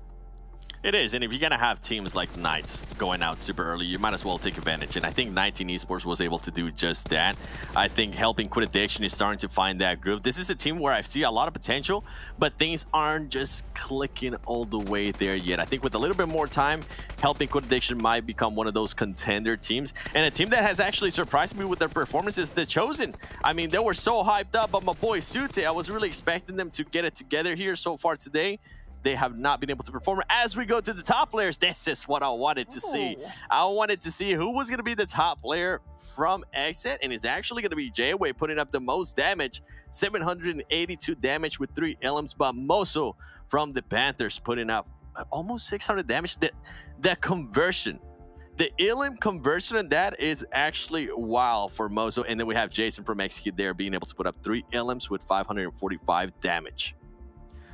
Clean kills overall. I mean, I think Glitter, we were saying earlier, hit it, right? Sanhok is that wild card map. Anybody can win on that one. So I think these teams, especially realizing that, said, hey, we got to put some points on the board here. We can't let teams like Knights, we can't let teams like Nova just run away with this one. So let's put some points up, something, and then I guess we'll see what Sanhok draws for us here. A lot of still action here to be played here in a little bit, as we of course take a look here at the Panthers. We saw the Panthers, of course, putting up some good work here. Glitter, why don't you go ahead and tell us about the Panthers? Yeah, and honestly, I feel like we've been kind of watching the Panthers heat up all day. I mean, they had moments where when we would catch up with them in the previous games where they were looking really, really solid, and now able to pull down their first chicken dinner for this Super Weekend. They did it, though, very efficiently. We keep talking about the conversion, right? And you've got 1,071 damage for 10 eliminations and taking minimal damage. So their positioning was good, and they actually just played that game. Okay, I'm gonna just give me a second. Yeah, you're not getting away from this. No, I've been practicing. Gosh. I've been practicing. It just wait. I need the dip in the middle. How do I get the dip? That's so much better. That's it. She's got it. She's got it. Let's see, Jukes. Hold on, Jukes. It's your turn now. Let me see them. Instant. Why can you do? Okay. Instantly. You know Instantly. Pro PUBG mobile player. The claw, baby. Instant. That's how we do it here. As we go on over to our overall graphic here. Look at this. The Knights, of course, right up on top here. 7, breaking down this leaderboard for us. Yeah, honestly, no surprise to see the Knights there on top of the way they were performing on those first 2 matches. If they would have performed here in that last match as well and then didn't get eliminated so fast, the gap would have been a lot bigger. But hey, I like for them to keep that gap close. Nova Esports, though, has been putting up great performances as well. Currently in 2nd place, the Panthers with that chicken dinner that they just got, that's going to make them look good with that 3rd place. And surprise, surprise, I was talking about them XSET being able to move up to 7th place. As I was mentioning before this match, they were actually sitting at the bottom of that leaderboard with only 4 points. So a huge jump up from that great performance that they just had. And then we go here to the 2nd page, Glitter. I was talking about them, The Chosen, sitting at the bottom with only 7 points, and all of them are just from Illim. See, I partially have a problem with that, and I partially don't have a problem with that. You see similar situations happening on Polar Ace and BTOWN, right? 8 elims and 10 elims for BTOWN specifically, with only 2 and 5 placement points. I feel like it's not great, but it's promising, right? If they can continue this level of aggression, because you'll see that they have more elims than the teams above them on this page.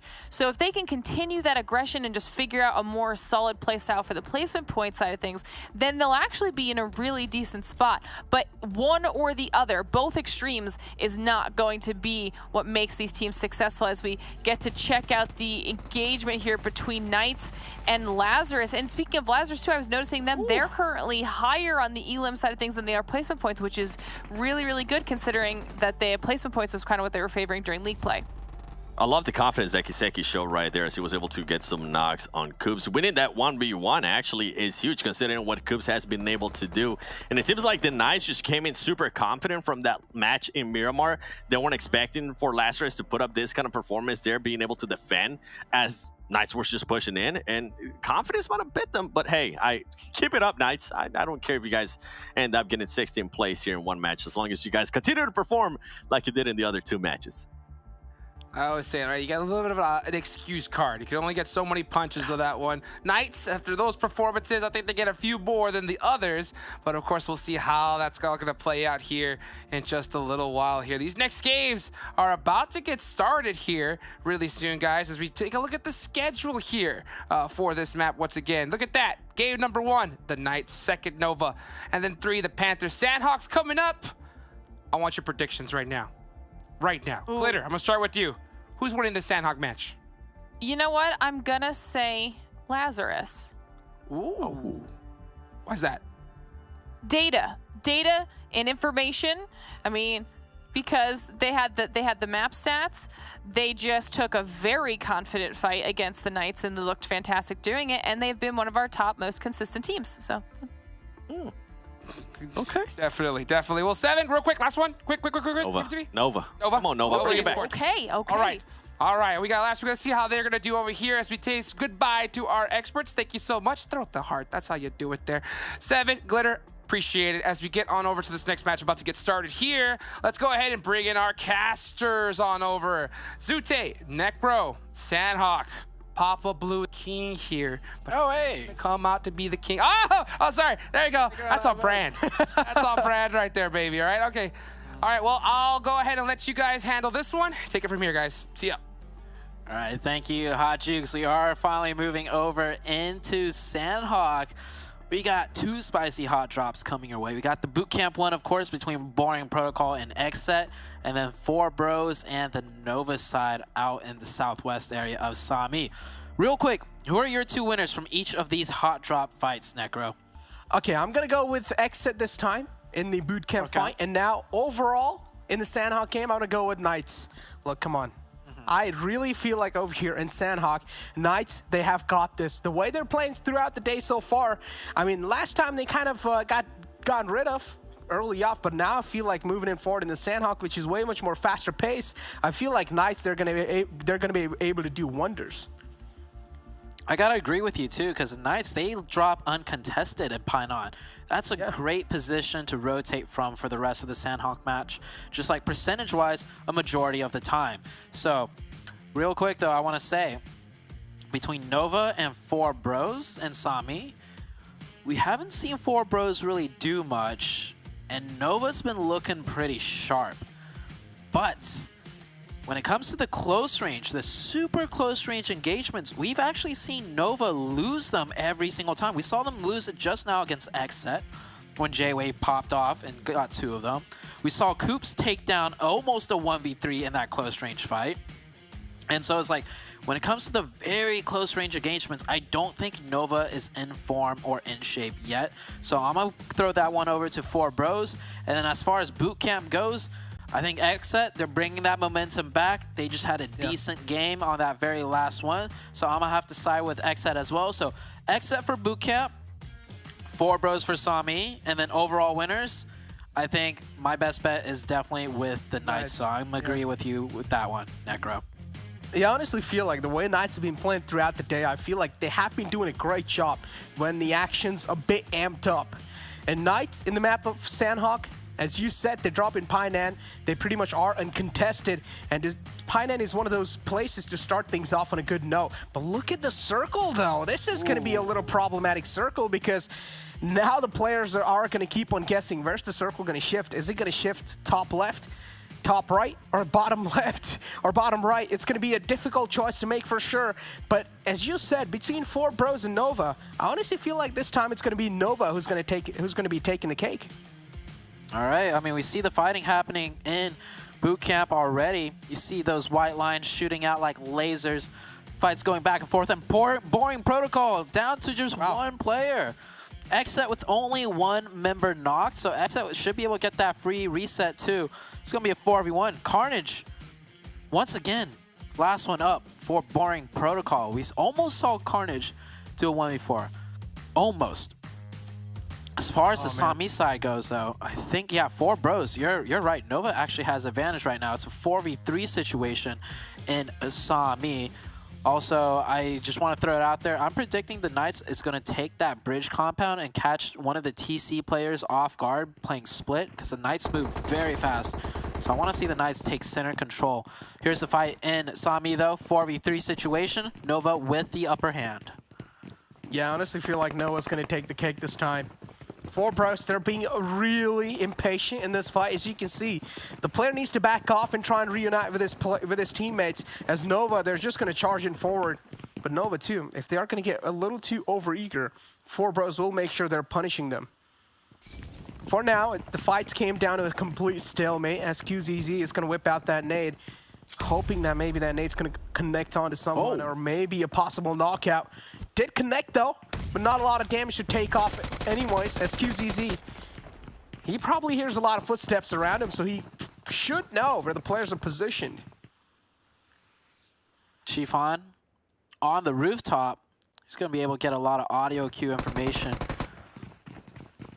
I don't know if he's able to make that jump, though, to the next one. He finds somewhat of a slim angle there, not able to connect the shots. He's got the DBS in hand, too. And Nova, they want to take this team out as fast as possible so they can continue looting. QZZ, though, dropping over into the open.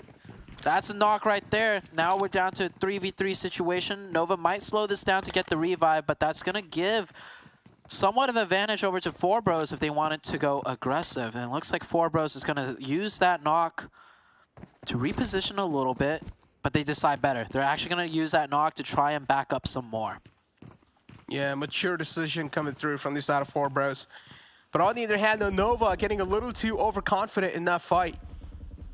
It was punished for a while, though, but unfortunately another player gets caught out, and it's going to be Leon this time from 4Bros. But it's the third party from Vamps in the back. And now that's not going to be a good news because 4Bros, they're completely sandwiched between two teams. Nova, another advantage added onto the list, as now it's a 2-on-4 situation. Rush and Master OP against the entire squad of Nova. I'm going to say I don't think 4Bros did the VOD review. Because on the very last Sanhok match, when these two teams fought, Nova came out on top, and they thought it was done and over with, and they ran up north to rotate in. And one of the Vamp players camped them out in the League Week. I even prefaced that day saying, maybe Vamp shouldn't have done that, because now these teams are going to know, whoever's done fighting here, they're going to have someone up there camping. But 4Bros Leon got caught out because maybe after they lost the fight, they didn't decide to go back to look at the VOD review footage. And TC knows Carnage here. There's no way they don't know. And Carnage, though, the man, not able to get the second one. I think Carnage rotated down here really quick on a buggy. I caught that on the minimap. So the way TC was clearing this two-man team as a pair, they knew Carnage was there. No big surprise.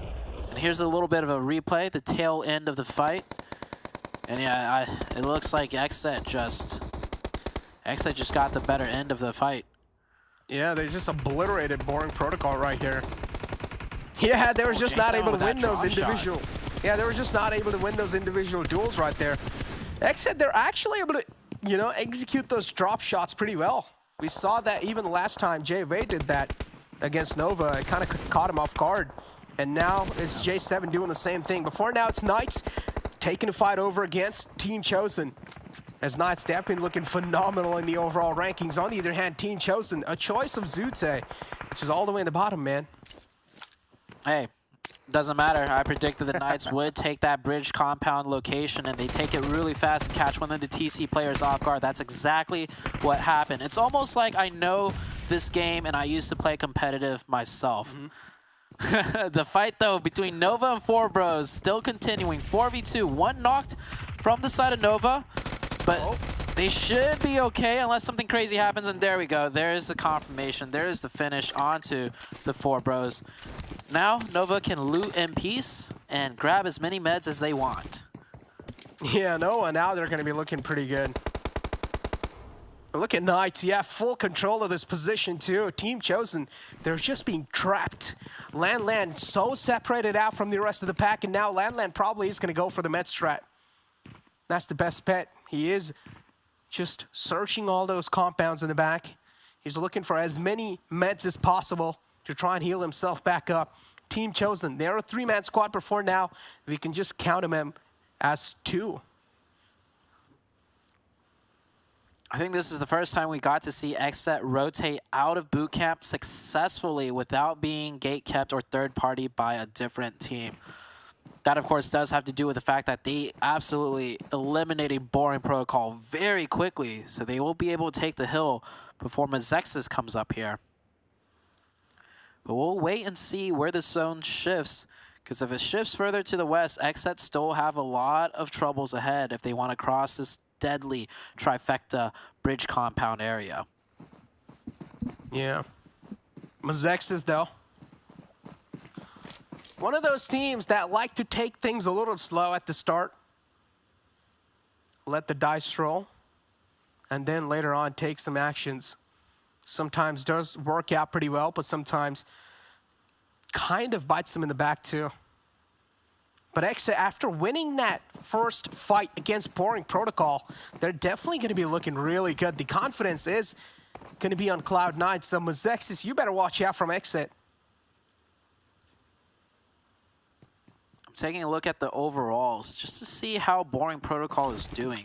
They came into this match at 11th place with only 15 points. So boring protocol was pretty much, I would have to say, absolutely carried by Spec during the league week. We saw some amazing performances out of Spec in particular. Coming into the Super Weekend, I don't think we've mentioned Spec's name once yet coming into the Super Weekend, and that's not too surprising seeing as how boring protocol is definitely struggling. XSET came into this match at 7th place overall with 22 points. So XSET definitely feeling a bit more comfortable, especially after winning that boot camp fight.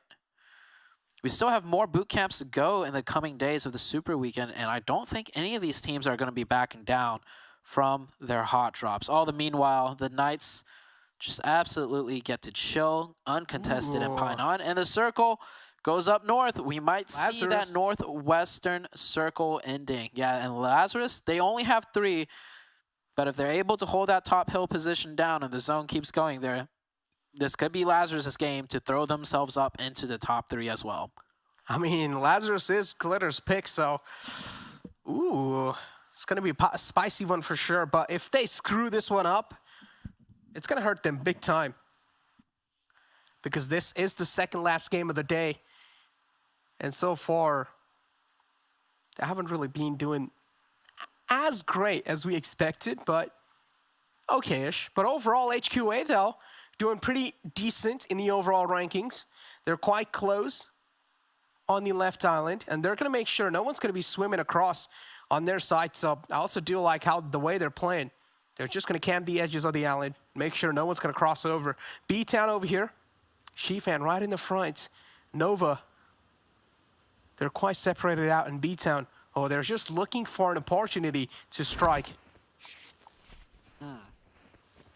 This is very curious. I'm pretty sure Shifan's not taking a swim because he wants to.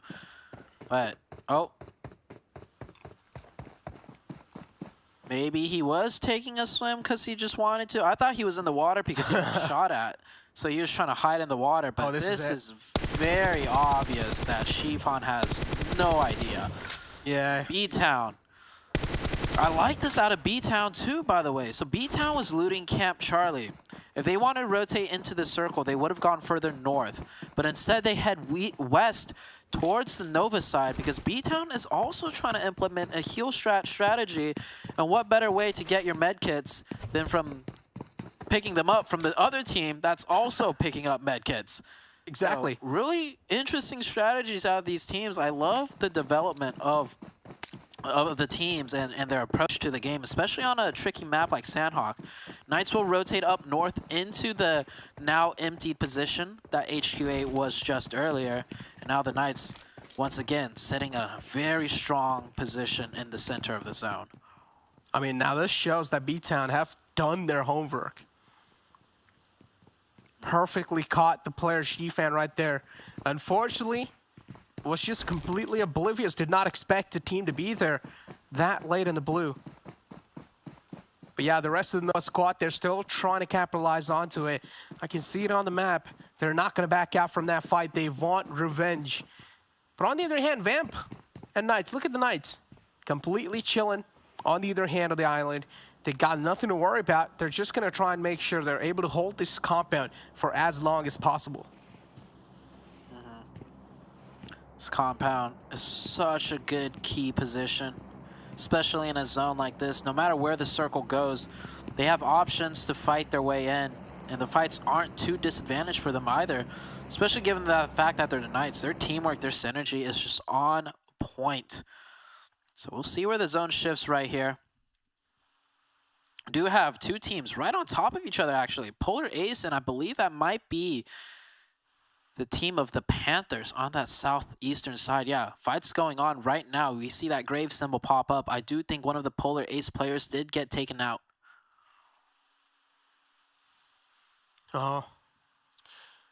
HQA, 2-2 split pretty well. But look at the other circle shift too. Oh, the problems are just going to keep on stacking up on top of each other. So Knights, overall, they're going to have a tough time again. Now, the right side of the island is pretty much covered more in the next zone.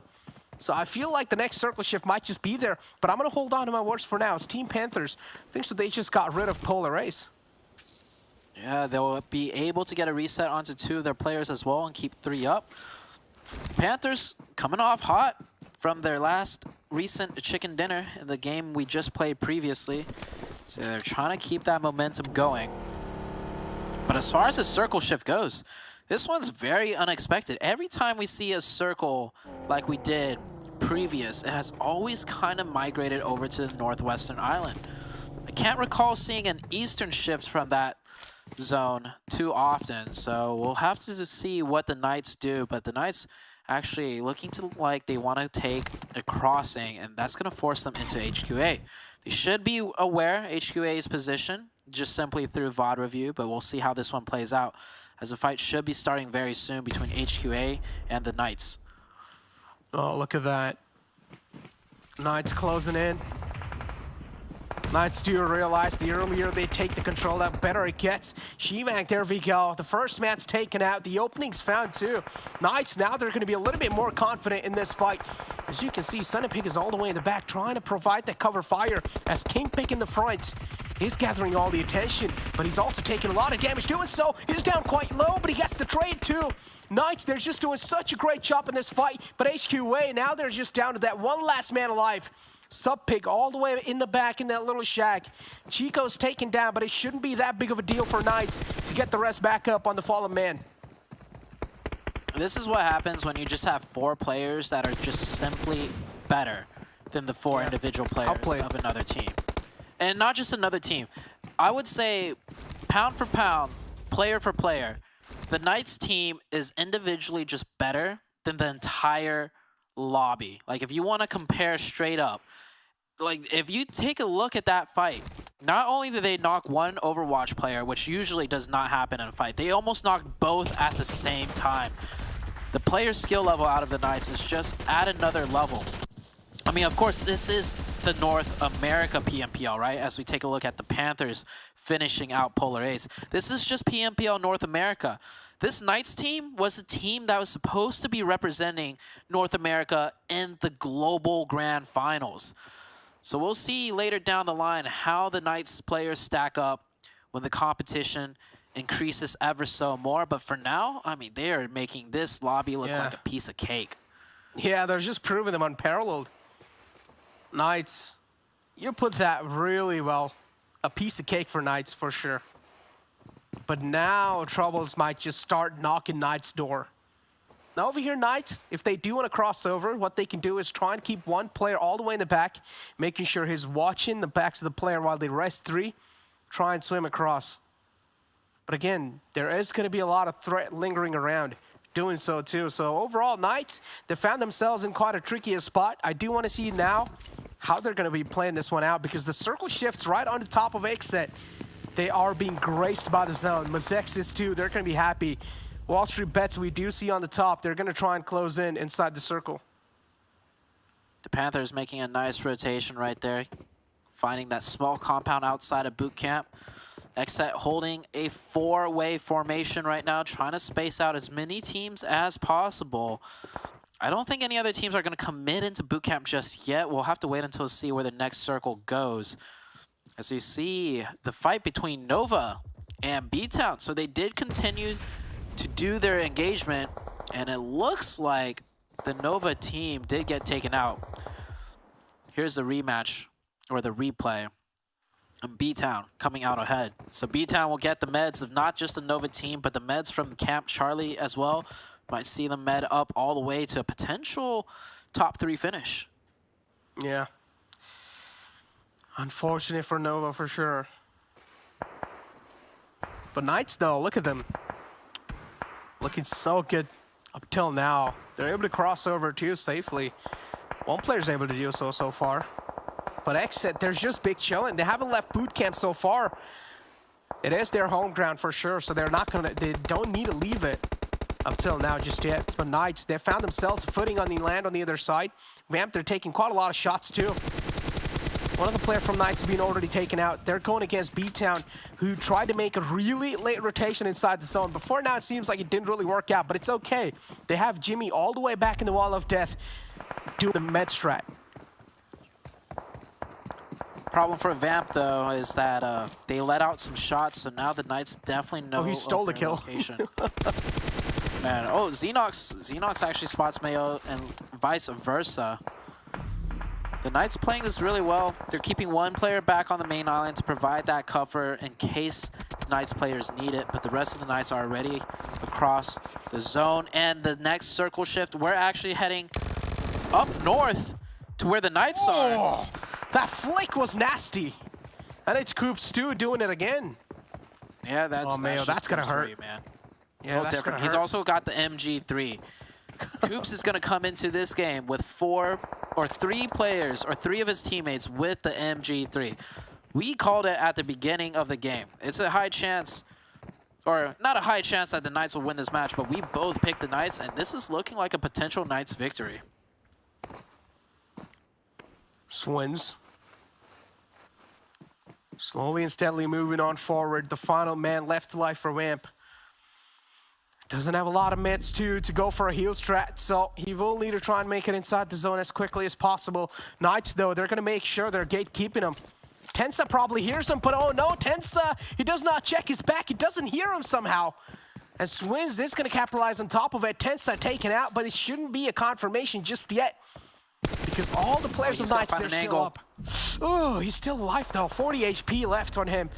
But he's taken out slowly and steadily. Coops, though, he's got the Overwatch angle, and he's going to take him out mid-air.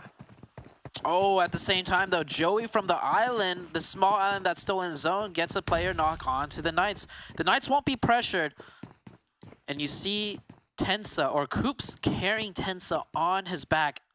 I actually love that new addition feature. If it was not for that new feature of being able to carry knock teammates, yeah, Tensa would have most likely bled out to that play zone. So the Knights will remain up with 4 strong, and the next zone does shift down right on top of the Knights and also right on top of XSET. Except XSET's going to have some contestants at the warehouse, I imagine, while the Knights could kind of just chill on their way into this next zone. Man, Knights, they're just so good. It's like they're just well familiar with every single mechanic of the game, and they're using it to perfection too. Coops, though. Now, Knights still need to make it inside the zone. XSET is going to be one of those teams that will try and pressure onto them. Lazarus, unfortunately, they were quite exposed.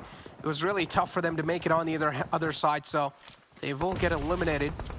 Panthers right here, they spot out a couple of players of XSET in the front, but XSET, do they know that Panthers is right over here behind this little edge?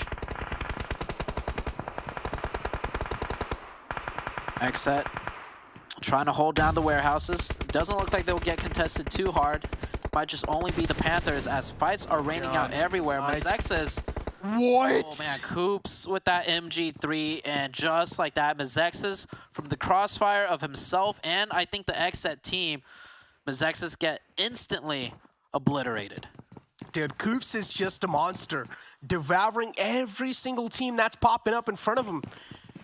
He's looking unstoppable with that MG3. Someone please stop this man. If he's not able to do so, Coops is going to eat the lobby alive. Yeah, Knights right here. Oh, they spot out the final man. Oh, Draco, what's going on? They're just sniffing these players out. Now it's 3 teams alive. One of those teams is probably going for a Met strat in the blue zone, but it's pretty much top 2 teams. It's going to be XSET versus Knights. Both the teams have all their 4 players alive, but XSET overall, they have the edge in this fight, but it doesn't matter. Knights, they just have the raw mechanics.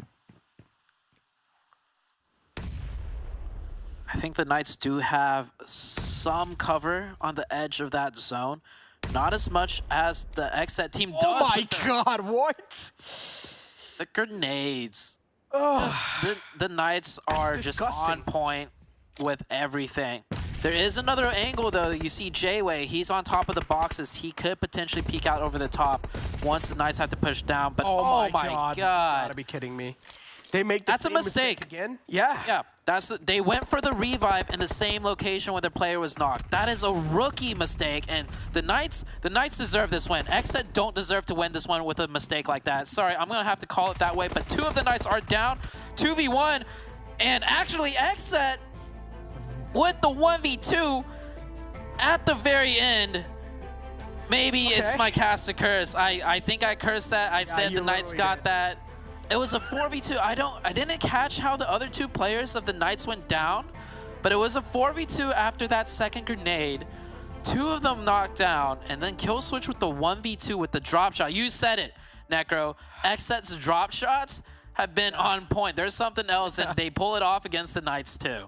I mean, I don't know. It's just the timing on those drop shots, right? Whenever the fight is engaged, and there's just this sweet little timing they're able to find on those drop shots that's just catching these players off guard. And in the end, XSET able to outmaneuver Knights in the end, but I still feel like a lot of rookie mistakes were being made from the side of XSET. As you said, I mean, Knights should have won that, but unfortunately, it's just that Knights got a little too overconfident. I feel like in the end, they got a little too aggressive. They tried to push inside, but then I mean, I feel like they didn't even have any other choice because they knew this is the time to capitalize. They tried to do so, but it's just that 1v2 that's just caught him off guard. Well, Knights might have not gotten the chicken, but I think this is their second game where they've gotten second place, and they already got a chicken in the very first game. So the Knights are looking strong, and hey, XSET, game 3, great game. Game 4, even better, they get the chicken. Maybe it's XSET is back to play, but we got 1 more game left, and we're gonna head to a very short break. Don't go anywhere. But I've been in the field like Suge Knight, and they know this took time. This what a legacy look like. The new season of the PUBG Mobile Campus Series is here. We will have a new format. A full prize of $10,000 in prize pool and gifts. New sponsors. We are back from March 28th to April 17th with 2 qualifying weeks, 1 semi-final, and 2 days of finals. Don't miss your chance to play against the best college teams in the United States and Canada. Register from March 11th to the 24th.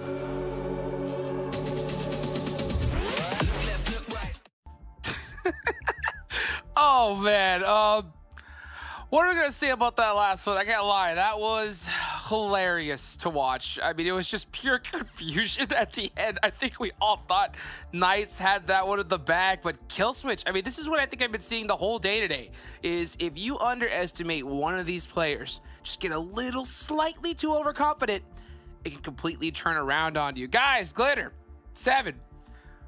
Well, what do you think about that last one, huh? What do you think? What words do you have to say? Start with you, 7. Listen. Go for it, I'm taking Glitter. over. I'm taking over. Yeah, take it over. Go for it. I know that we're all saying that we're shocked that Knights didn't win that final fight, but to be fair, we have to put some respect on XSET's name, okay? The defending champs, they were the defending champs for a reason, and even if they've had a little bit slower start to this season so far, we've still seen so many phenomenal performances out of there, and that is reflected right now in this match ranking. 12 elim points apiece for the top 2 squads, 7, and the similarities that we're seeing at the teams that are constantly at the top is something we love to see. It is, and that's what I was mentioning about Knights' performance in that previous match. I wasn't too mad about it that they were playing with that kind of confidence, that it pretty much backfire on them because of what we've been able to see them do. I mean, for them to get 12 elims there. And then if we look at everybody else, like nobody else was able to get over 6 elims. So it is being top heavy, but I feel like Glitter, with it being so top heavy, it's kind of giving a chance for some of the other teams to perform. I mean, if you look at WallStreetBets, they might have not gotten the most elims, but they were able to secure those placement points. The Panthers too, we usually look at teams when they get chicken dinners, they really don't perform that well, at least from what we've seen here in A on the next match. But for the Panthers to be able to collect for themselves at least 10 points, I feel like that's huge for them. Yeah, I mean, what's also kind of surprising is some of those teams that we did see down there at the bottom, and I'm specifically talking about Boring Protocol because I feel like they're not showing up in the way that I had hoped that they would. We saw some stellar performances out of Boring Protocol during the week for the league play portion of this heading into the Super Weekend, and I had thought that they kind of felt like they were picking it up a little bit, and I was looking forward to seeing that steamrolling kind of continuing, and I feel like they've been really, really quiet today. You really have, and then when we look at BTOWN, I mean, I think BTOWN has been quite of a surprise. They actually ended up beating Nova, and we're talking about Nova, Glitter. I had picked it because I wanted to see what that team was going to be able to do in regards to the hot drop that they usually do with 4 bros on Shami, and they ended up winning the hot drop, and they didn't end up losing any players. That was the main thing for me. I want to see what kind of hot drop they were going to have, and then talking about hot drops, then you go over to Boring Protocol, which, I mean, they're going to continue hot dropping on bootcamp. At what point are these two teams going to be like, okay, you know what, let's just give up on this hot drop, it's not going to be working? And I actually don't see an end to it, Hot Jukes. I don't see an end to it. I think these teams might continue to do it even up until the second week. I don't even know at this point. If I were Boring Protocol, I think it's time to change it up. I mean, you haven't had enough matches do well enough today for you to continue a strategy like that. I think it's time to say, hey, you know what? All right, you guys got the better of us, especially in this first week. I mean, this is Super Weekend. This is where all the points really count. And unfortunately for Boring Protocol, they weren't able to put up those big points here. So I would say for them to go and change it, but then again, Seven, we're talking about carnage, bro, right? Yep. We're talking about carnage. That if there was any player more headstrong, like as you can see, like that rock that Xenox is right behind, right? That's Carnage's head right there when it comes to making sure that he can win that bootcamp play. So he's gonna have to try to do that. But man, at the end of the day, this play here, this is where it all. This was all kill switch. That was filthy. And yes, Glitter. Wow, look how top heavy that is. 2k damage for Nice with 12 elims. Exit as well.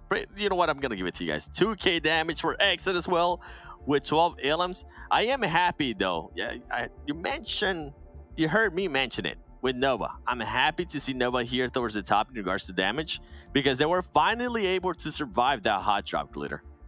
Yeah, and the fact that they didn't give it up so easily, the fact that they were willing to kind of have quite a few losses on it in order to learn from those mistakes, that's going to be huge for Nova in the long run because that's going to really nail down their position overall as we get to see the top 5 numbers right now for damage and elims with our squads that are sitting at the top of the leaderboard. I feel like there's just a small disparity here, Jukes. Just a little bit of a gap between first and second place. Oh my God. I mean, you're talking about, what is that? 15 points from first and second, and then from second to fifth, 9? That's ridiculous. That is ridiculous. The Knights have just gone nuts. It was just so crazy. Just watching even Coops in that last match. You have other players that just have such a huge advantage, and if you just give that dude even 1 second, it's over. Like, you're gonna take it out. So how about this? Why don't we do a little fun one here? We'll do a math question. Coops plus MG3. All right, Glitter? I want you to answer this at the same time, okay? Ready? All right, what's the answer to that question? Coops plus MG3 in 3, 2, 1. MVP. It rhymes. It rhymes. That's on brand. That's on brand right there. As we go over, let's go ahead and take a look at the Knights player stats here. And oh man, yeah, speaking of MVP, Coops, 3,000 plus damage. Glitter, tell us about it. Okay, yes, Coops, alone has more damage than teams can dream up of on a single map, and that is just incredibly impressive. 18 elims, 15 knockouts, but I really wanted to see this because we have been seeing some stellar performances coming out of Xenox as well. The fact that we've got almost 2,400 damage and 11 and 11 elims and knockouts, and we've talked about how Coops and Xenox are just this tag team duo that if you've got the two of them working together, that it's even scarier than just the solo Coops alone. And we've seen that now in multiple end zones for the Knights with the tag team nades, or one's gonna lay down some cover fire while the other one pushes up. The teamwork with those two, and then you combine that with the rest of Knights pulling their weight 7. There is not a single player that's slacking. Yeah, you mentioned it perfectly. There's no players that are slacking there, and I was looking at that flyover and that replay, and XSET got super blessed that one of the first players that got knocked from the Knights was actually Coops. As we go here to the XSET stats, and this is what I wanted to see. I wanted to see my boy Kill Switch absolutely destroying it. You see him being able to put up there 1,500 damage, 7 eliminations, and if we go down, the reason why I'm so happy is because now we're starting to see other players from XSET here starting to perform. You heard me talk about it during league play, saying when Polo performs, XSET tends to perform. When Polo doesn't perform, XSET tends to become a ghost. And right now, that's not happening. As Polo currently, in regards to the stats, I mean, those are great stats, don't get me wrong, but he's currently not with the best stats of the team in regards to damage. You have J7 there putting up some great damage. And J-Way, I mean, we saw him being able to perform earlier in the day as well, being able to clutch up. This is what I love to see, XSET. I love seeing players being able to step it up and not depending so much on just one player, just like with Knights. I mean, Knights, everybody's starting to step it up. Oh, this they are as we look over at the Coops versus Kill Switch graphic right here. Oh man, is it lopsided one way? Coops just dominating overall, but Kill Switch still getting it done there at the end. Is that right, Glitter? I feel like at this point, no matter who we compare to Coops, unless it's literally Xenox, it's almost unfair. Because, or maybe QZ on a good day, but even QZ's been struggling today. And Koi's numbers were who we put up against Coops, right? Like you were saying, Seven, these are solid numbers coming out of Kill Switch. And this is a player you want on your team.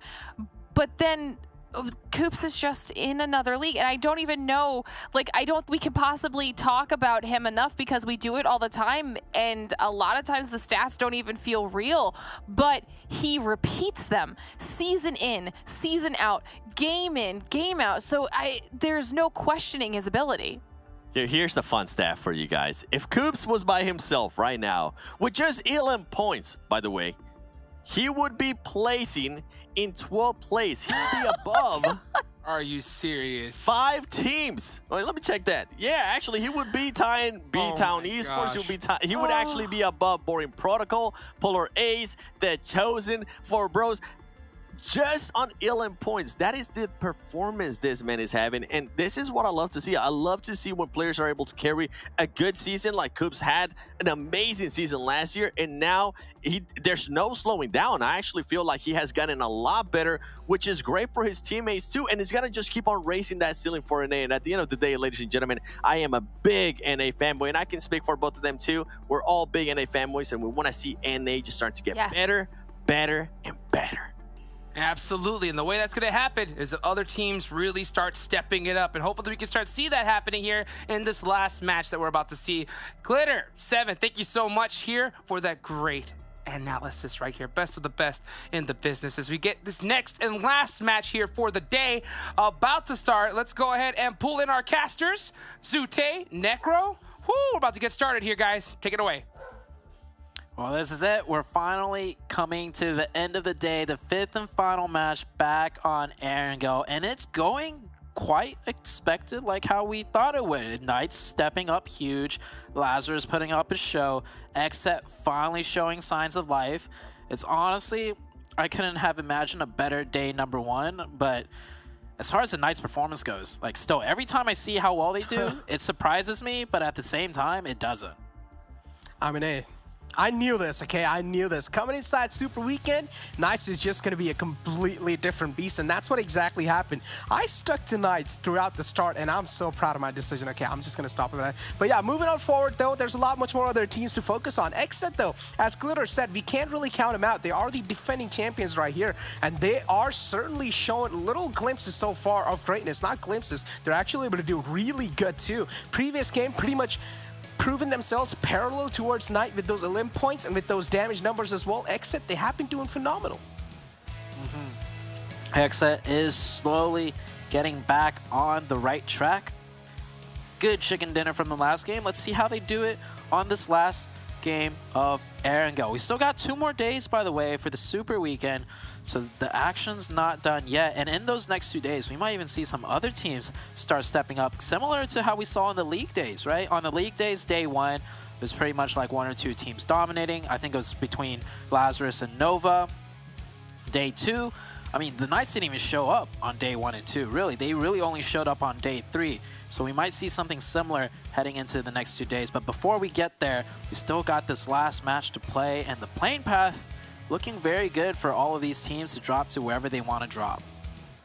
Ooh, yeah, it is looking really good for sure. For the teams that do want to drop to a George Pool, they're going to have a little struggle, but it's okay.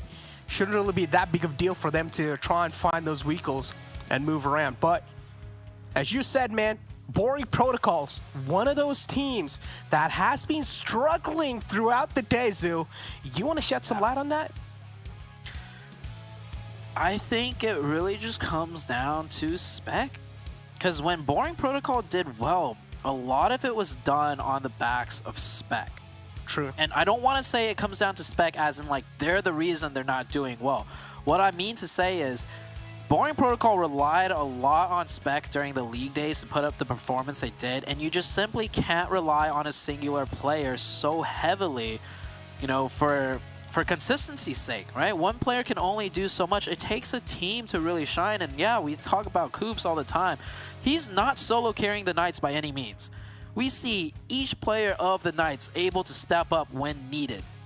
Facts. So when Coops really has to step up and he's the last one up or he has the spotlight on him, he can pop off. But that's the same that goes for each player of the Knights. However, for Boring Protocol, we are just not simply seeing that, as we're getting into a very early engagement between the TC team and WallStreetBets. Oh, so what you're basically trying to say here is that spec is always one of those, man, that is kind of like a Kickstarter for Boring Protocols. And they can't just always rely on that Kickstarter, you know, to build the momentum.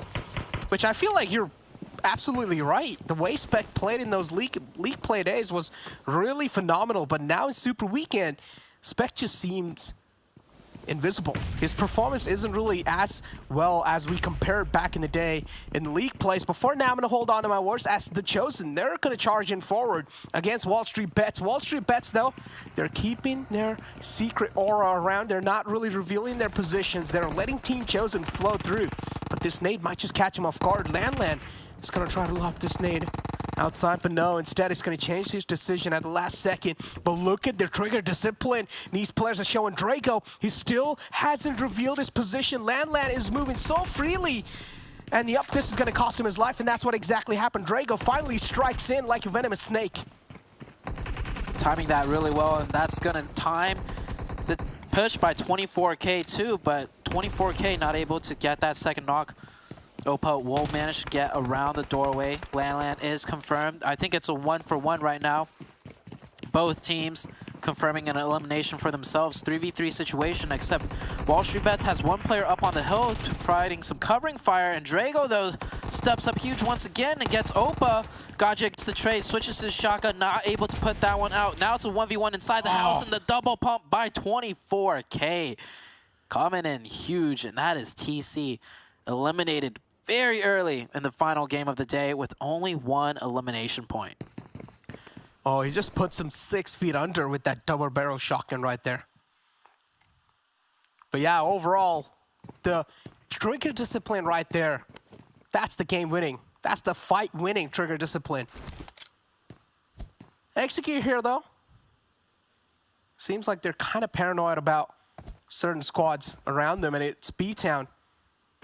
They're not trying to take any chances against them because BTOWN, they've been doing pretty good too. BR3R, the pop-off man for this squad.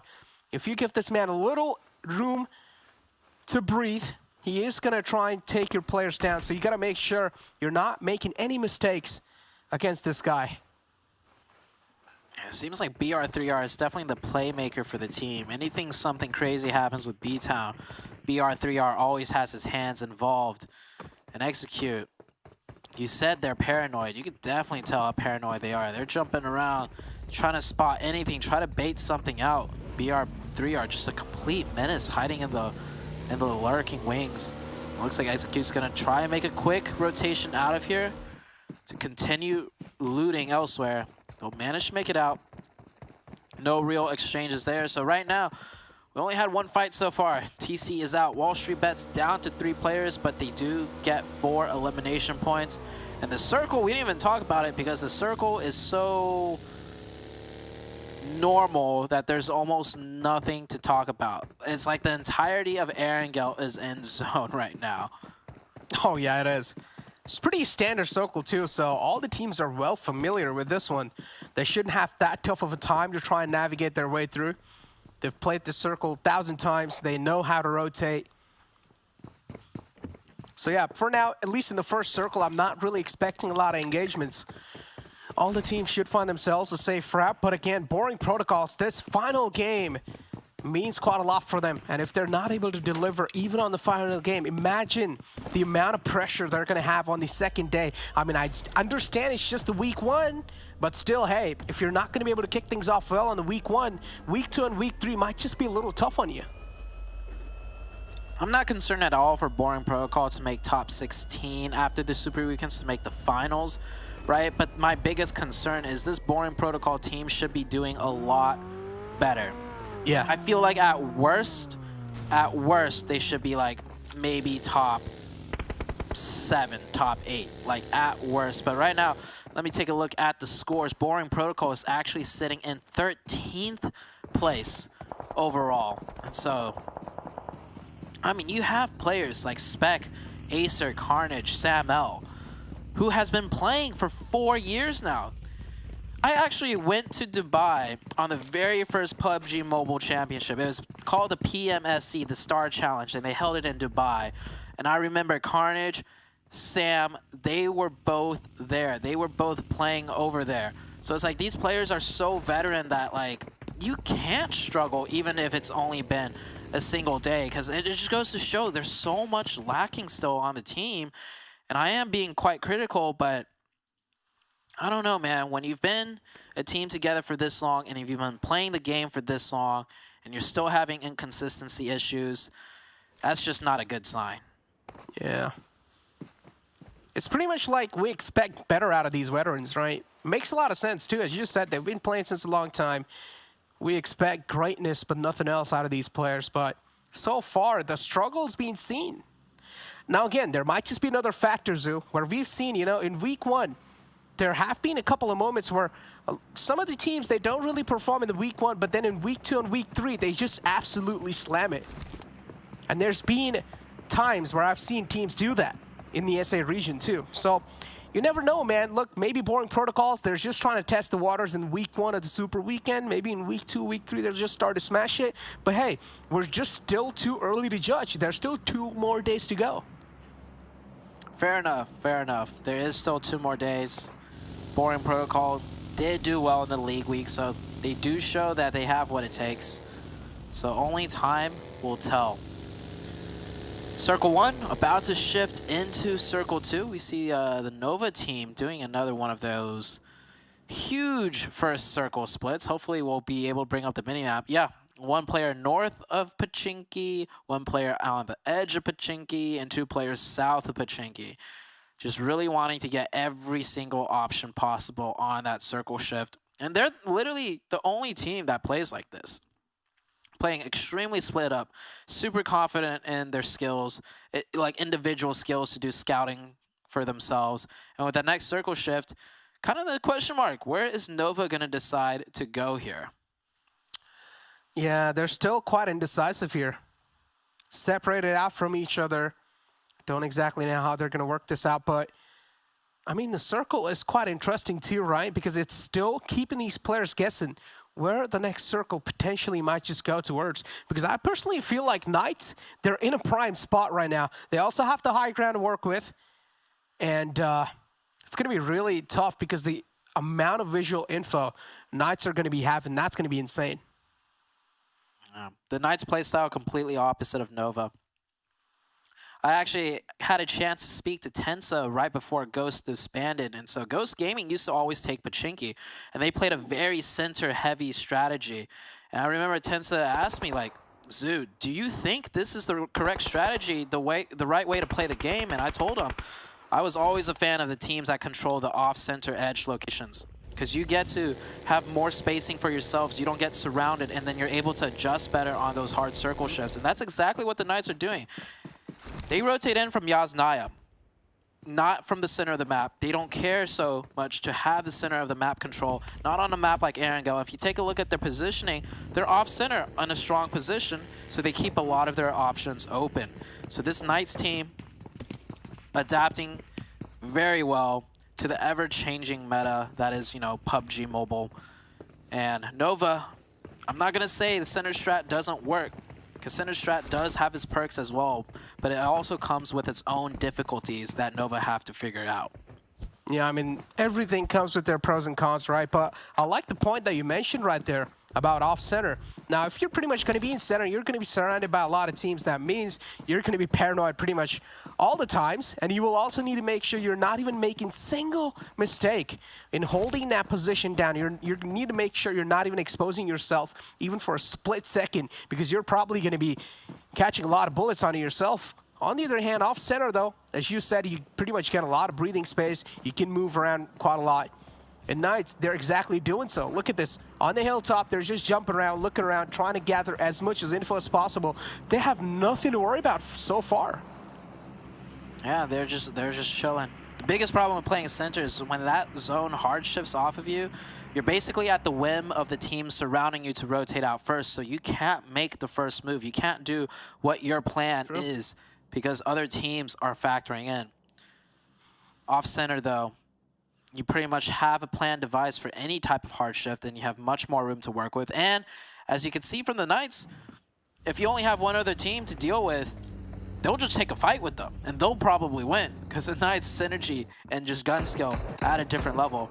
As Polar Ace, looking like they're coming into 19 Esports, and the shots are raining out early, but they're going to commit to this fight. Yeah, Polar Ace, they haven't really taken a lot of damage so far. So they are going to commit to this compound. They've actually gotten a decent amount of control, but oh, they straight up walk into that nade. Trey goes down, and now Chronix also a little hurt, but it's okay. The rest should be there. Another nade to chip out a lot of damage. Kiyoshi is taken down quite low, and this nade might just be able to find the knock. It should be able to find the knock, and yes, it does. Oh, the res also canceled at the same time. 19 Esports, they flipped the switch in this fight. As Polar Ace, now they're crippled big time. They're handicapped. And look at this, 19 Esports, the way they're playing this is phenomenal. What a good defense by 19 Esports. Cleanest elimination yet, or team wipe yet. I don't think 19 Esports took a lick of damage. Yeah, they did. Ace just completely botching that push. They were stacked on top of each other a little bit too close. Next circle did shift out, by the way. We are centered right onto Pachinki, and Nova has indeed taken the center of the map on the eastern edge of Pachinki, and Boring Protocol also chilling inside Pachinki. Oh, look at Knights, though. Ooh, having the control over Potato Hill. I also like how Xenox is playing there. He's secured that little houses in the front for his team.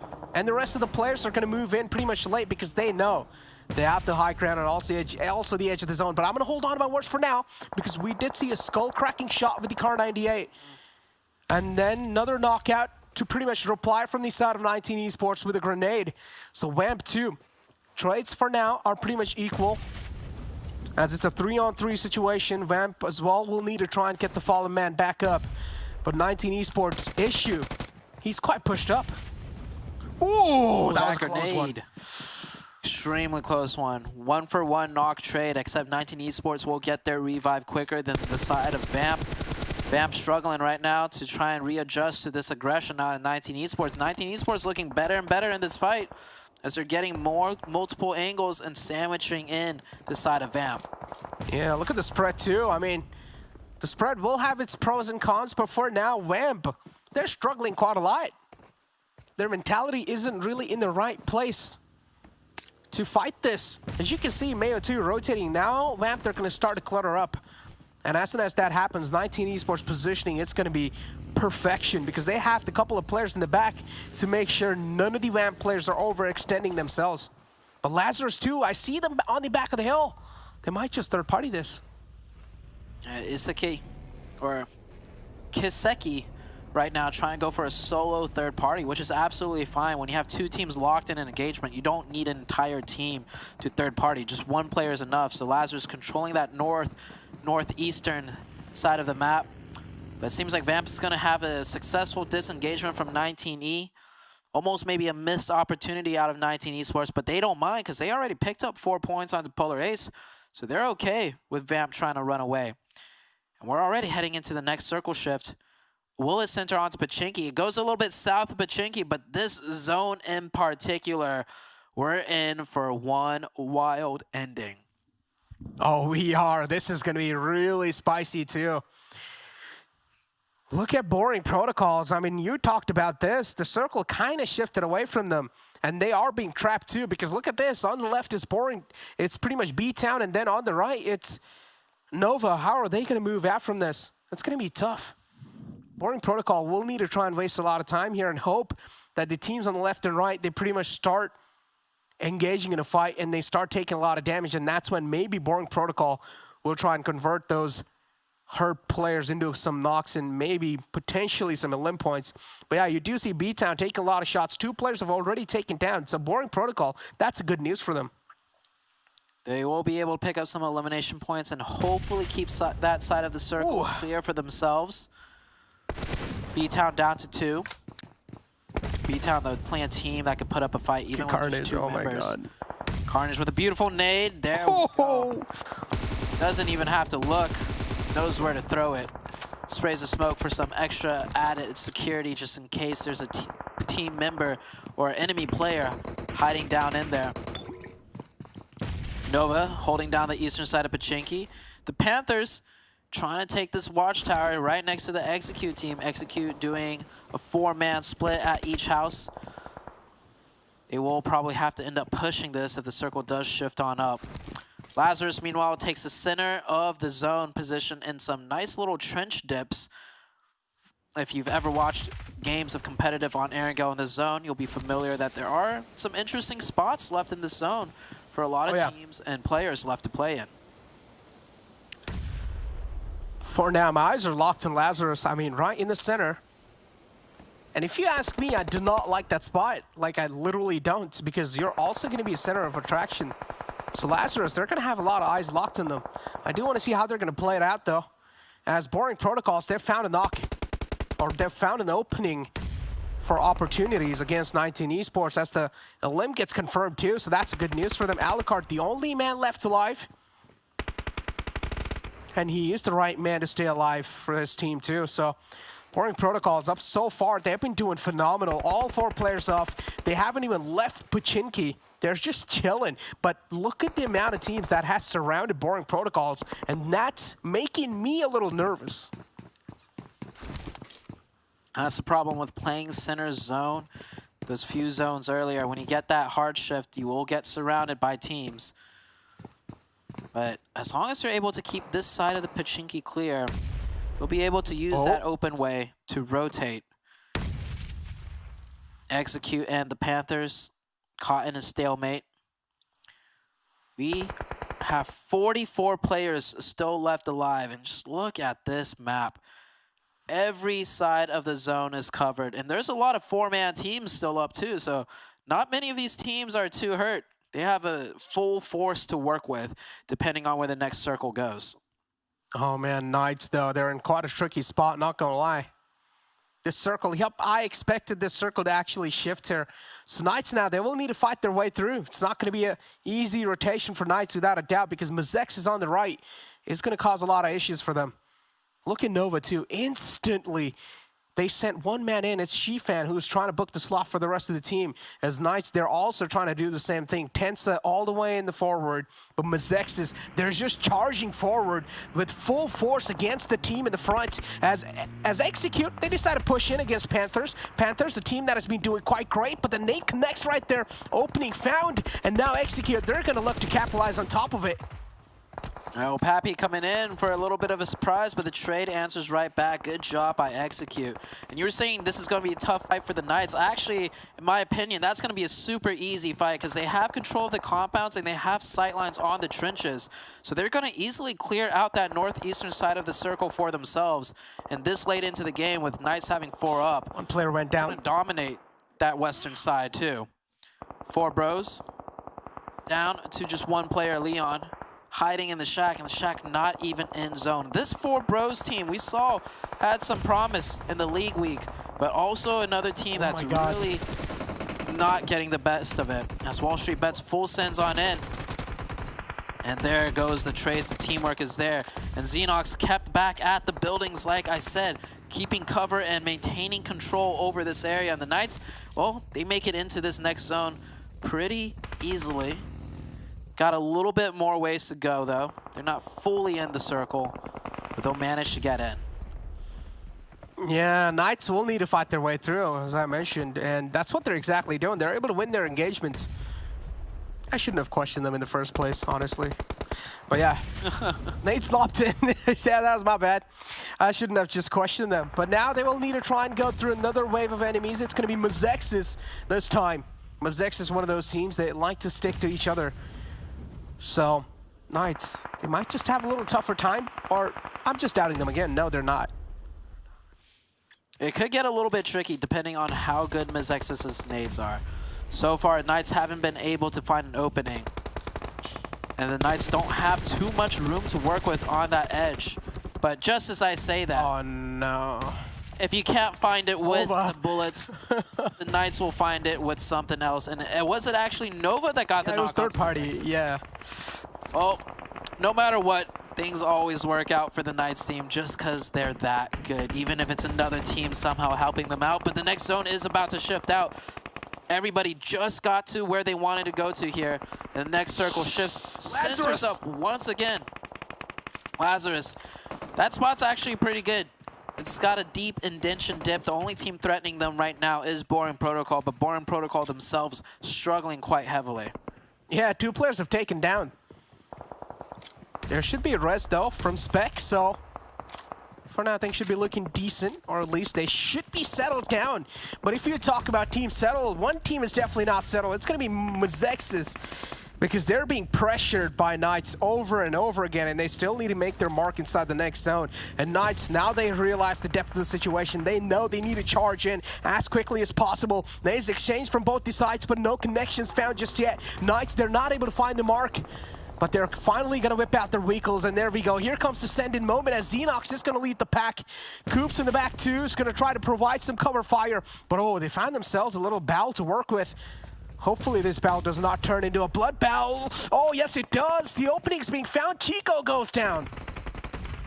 Chico's down. Mezexis is going to try and strike back here. They know that this is not a team that you want to let up pressure on. Coops is also knocked and confirmed, so maybe the Knights will have a tough time fighting into this, as none of their grenades or utility was able to hit. And once again, the Cast Curse strikes the Knights down to 1. Xenox gets 1, though. Oh, no. Can he get the other? Wait, hold on a second. Does. I do see in the kill feed, Shifan had a little bit to help there, but the Xenox, once again, clutching it up for the Knights. This could be Nova's game, however. Nova's still with 4 up, and look at how many players. It's only 12 alive, and HQA is just down to 1 player. Nova with all 4, having firm control of the situation. Oh, yeah, HQA. G-Bank's quite hurt, too. So Nova, this shouldn't be that difficult for them to get rid of HQA. Do they have any nades? They do. Nova, they're trying to cook the nades up for perfection as Quai pushes in, misses quite a lot of shots, unfortunately.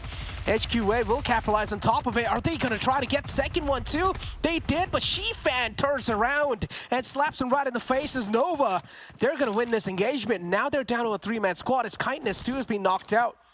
but it shouldn't be that difficult for Nova to get the fallen man back up. Actually, it's next to impossible. Kindness is all the way in the back, so Nova, they're just down to a 2-man squad, Zute. There's a chance he might be able to crawl all the way over in the open. XSET should be able to spot him out, but if Nova has the smokes, maybe he could get over there. Knights still have Xenox, but I think he's going to get spotted out. Kindness does get spotted. It is confirmed. 3v2v1 with the 3 teams that we have just been recently talking about on the desk. XSET, Nova, and the Knights. Yeah. Knights, Xenox still alive. Xenox is known for his clutches, but this time he's not favored by the zone. Still needs to move inside. It's going to be a little tough for Xenox to try and navigate his way through.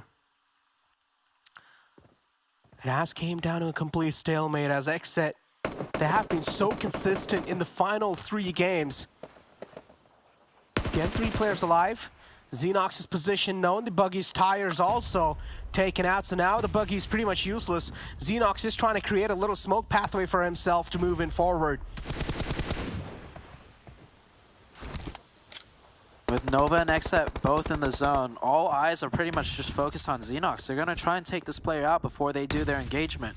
Unless some grenade connects, though. Polo G almost goes down.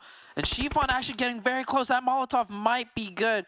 Does not connect onto kill switch. A little off the mark there. But yeah, there we go. Xenox found through the smoke. QZZ. That's some eagle eye spotting right there.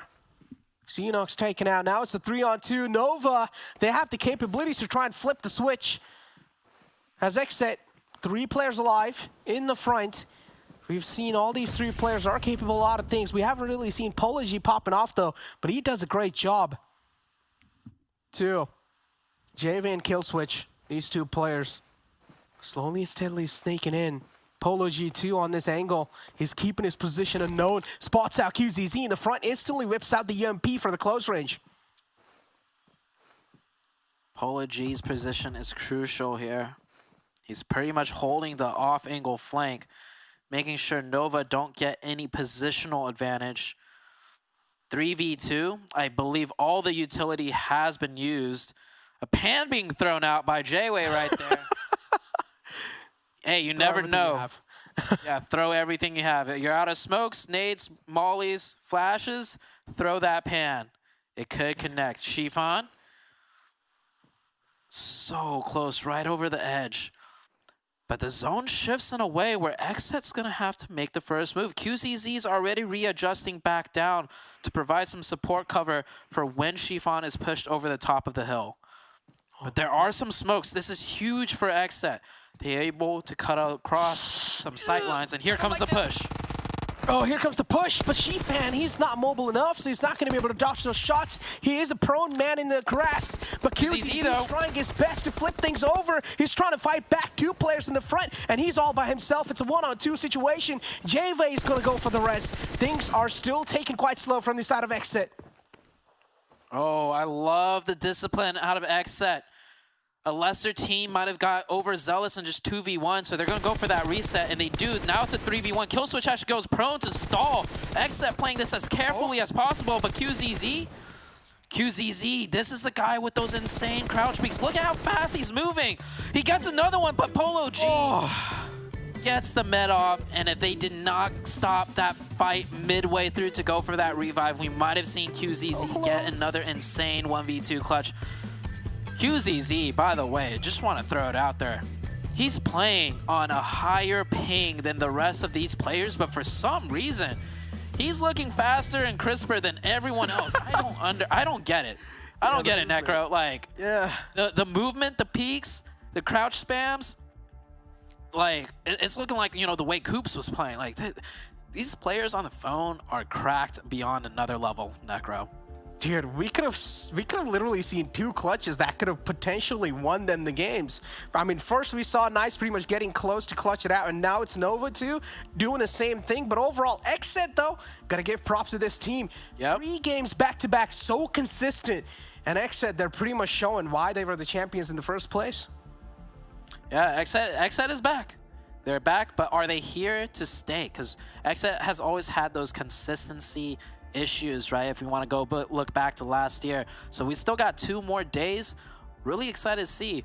Now with XSET firing on all cylinders, Nova, QZZ, and Nova themselves doing so well, plus Lazarus, you know, putting up a fight, doing really well too. Man, I can't wait to see what happens the next day in Necro. But we still got the desk segment coming up to do a little bit of a breakdown on that last match before we close out the show. But I've been in the field like Suge Knight, and they know this took time. This what a legacy look like. The new season of the PUBG Mobile Campus Series is here. We will have a new format. A full prize of $10,000 in prize pool and gifts. New sponsors. We are back from March 28th to April 17th with 2 qualifying weeks, 1 semi-final, and 2 days of finals. Don't miss your chance to play against the best college teams in the United States and Canada. Register from March 11th to the 24th.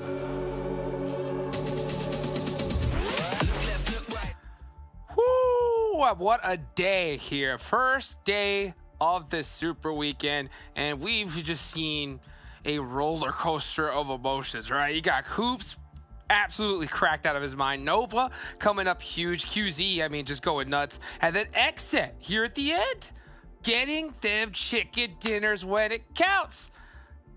7, Glitter, talk to me, right? Let's see how we go as we go into this match ranking. Nova Esports up on top with this one. Glitter, your favorite squad, but you didn't pick today.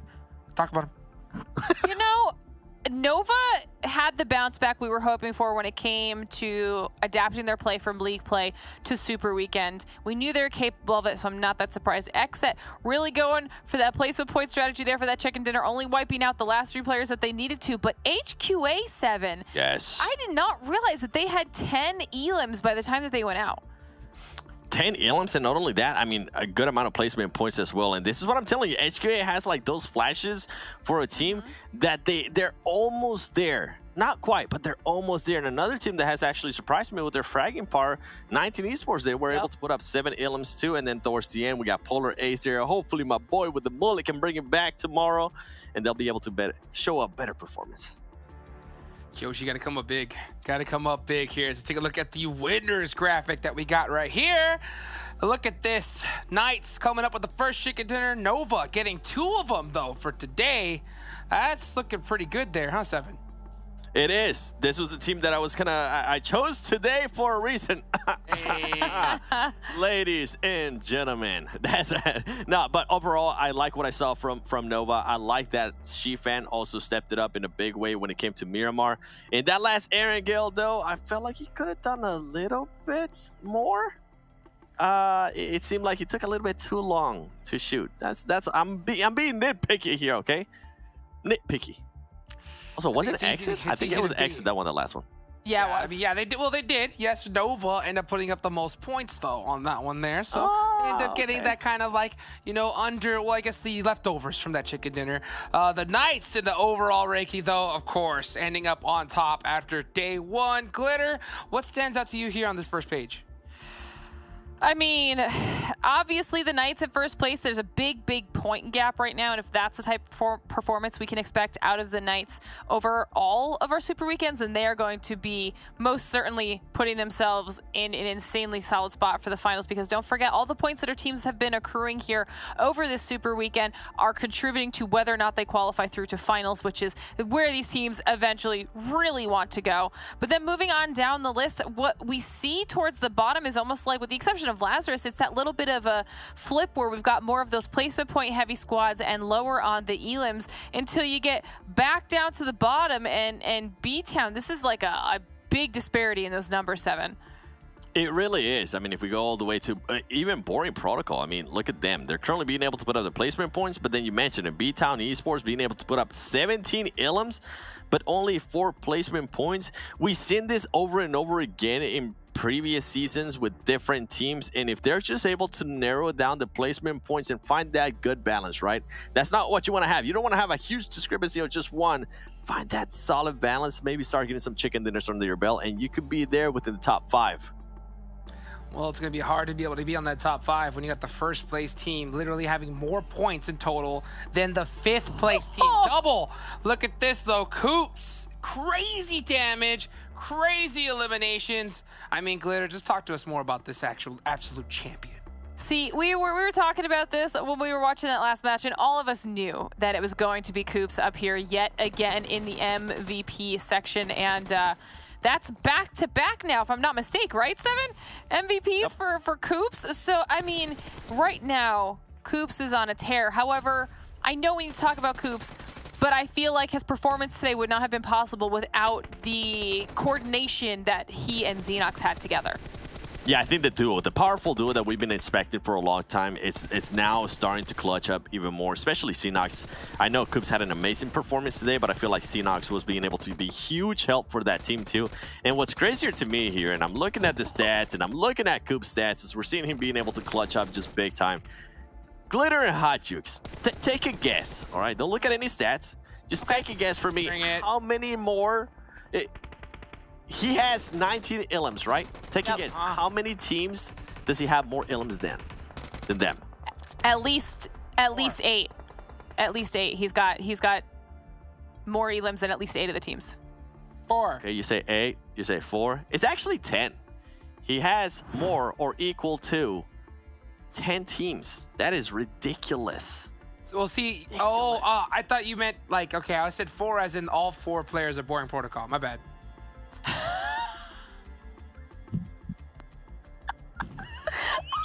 It's the end of the day. It's the end of the day. Okay, and they're going to bounce back tomorrow.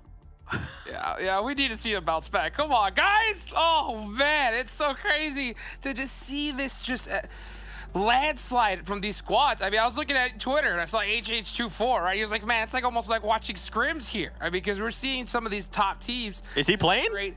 Dominate. Oh, he's not. He's on the sidelines. Okay. And guess what, Seven? He even said he's glad that he's not playing right now, especially when he sees players like Coops, Xenox, all these guys go absolutely off. But we still got a whole bunch more of this tournament left, guys. Hopefully we can catch it on tomorrow. Seven, you got any last words? Nah, I'm excited to see if Knights is going to be able to keep on that performance tomorrow, if Nova's going to be able to keep on that performance. And honestly, I don't want to see any excuses from anybody on Twitter, okay? Especially when you got teams like Knights performing, XSET performing, helping Quit Addiction start to perform. They're currently there within the top 4, and they don't even have a chicken dinner, so no excuses for anybody on Twitter. That's right, Glitter. Tell them. Ditto to everything that Seven said, but day number 2, opportunities abound for teams that need to bounce back. That's all I'm saying. That's right, guys. Thank you so much, and we will catch you tomorrow. See ya.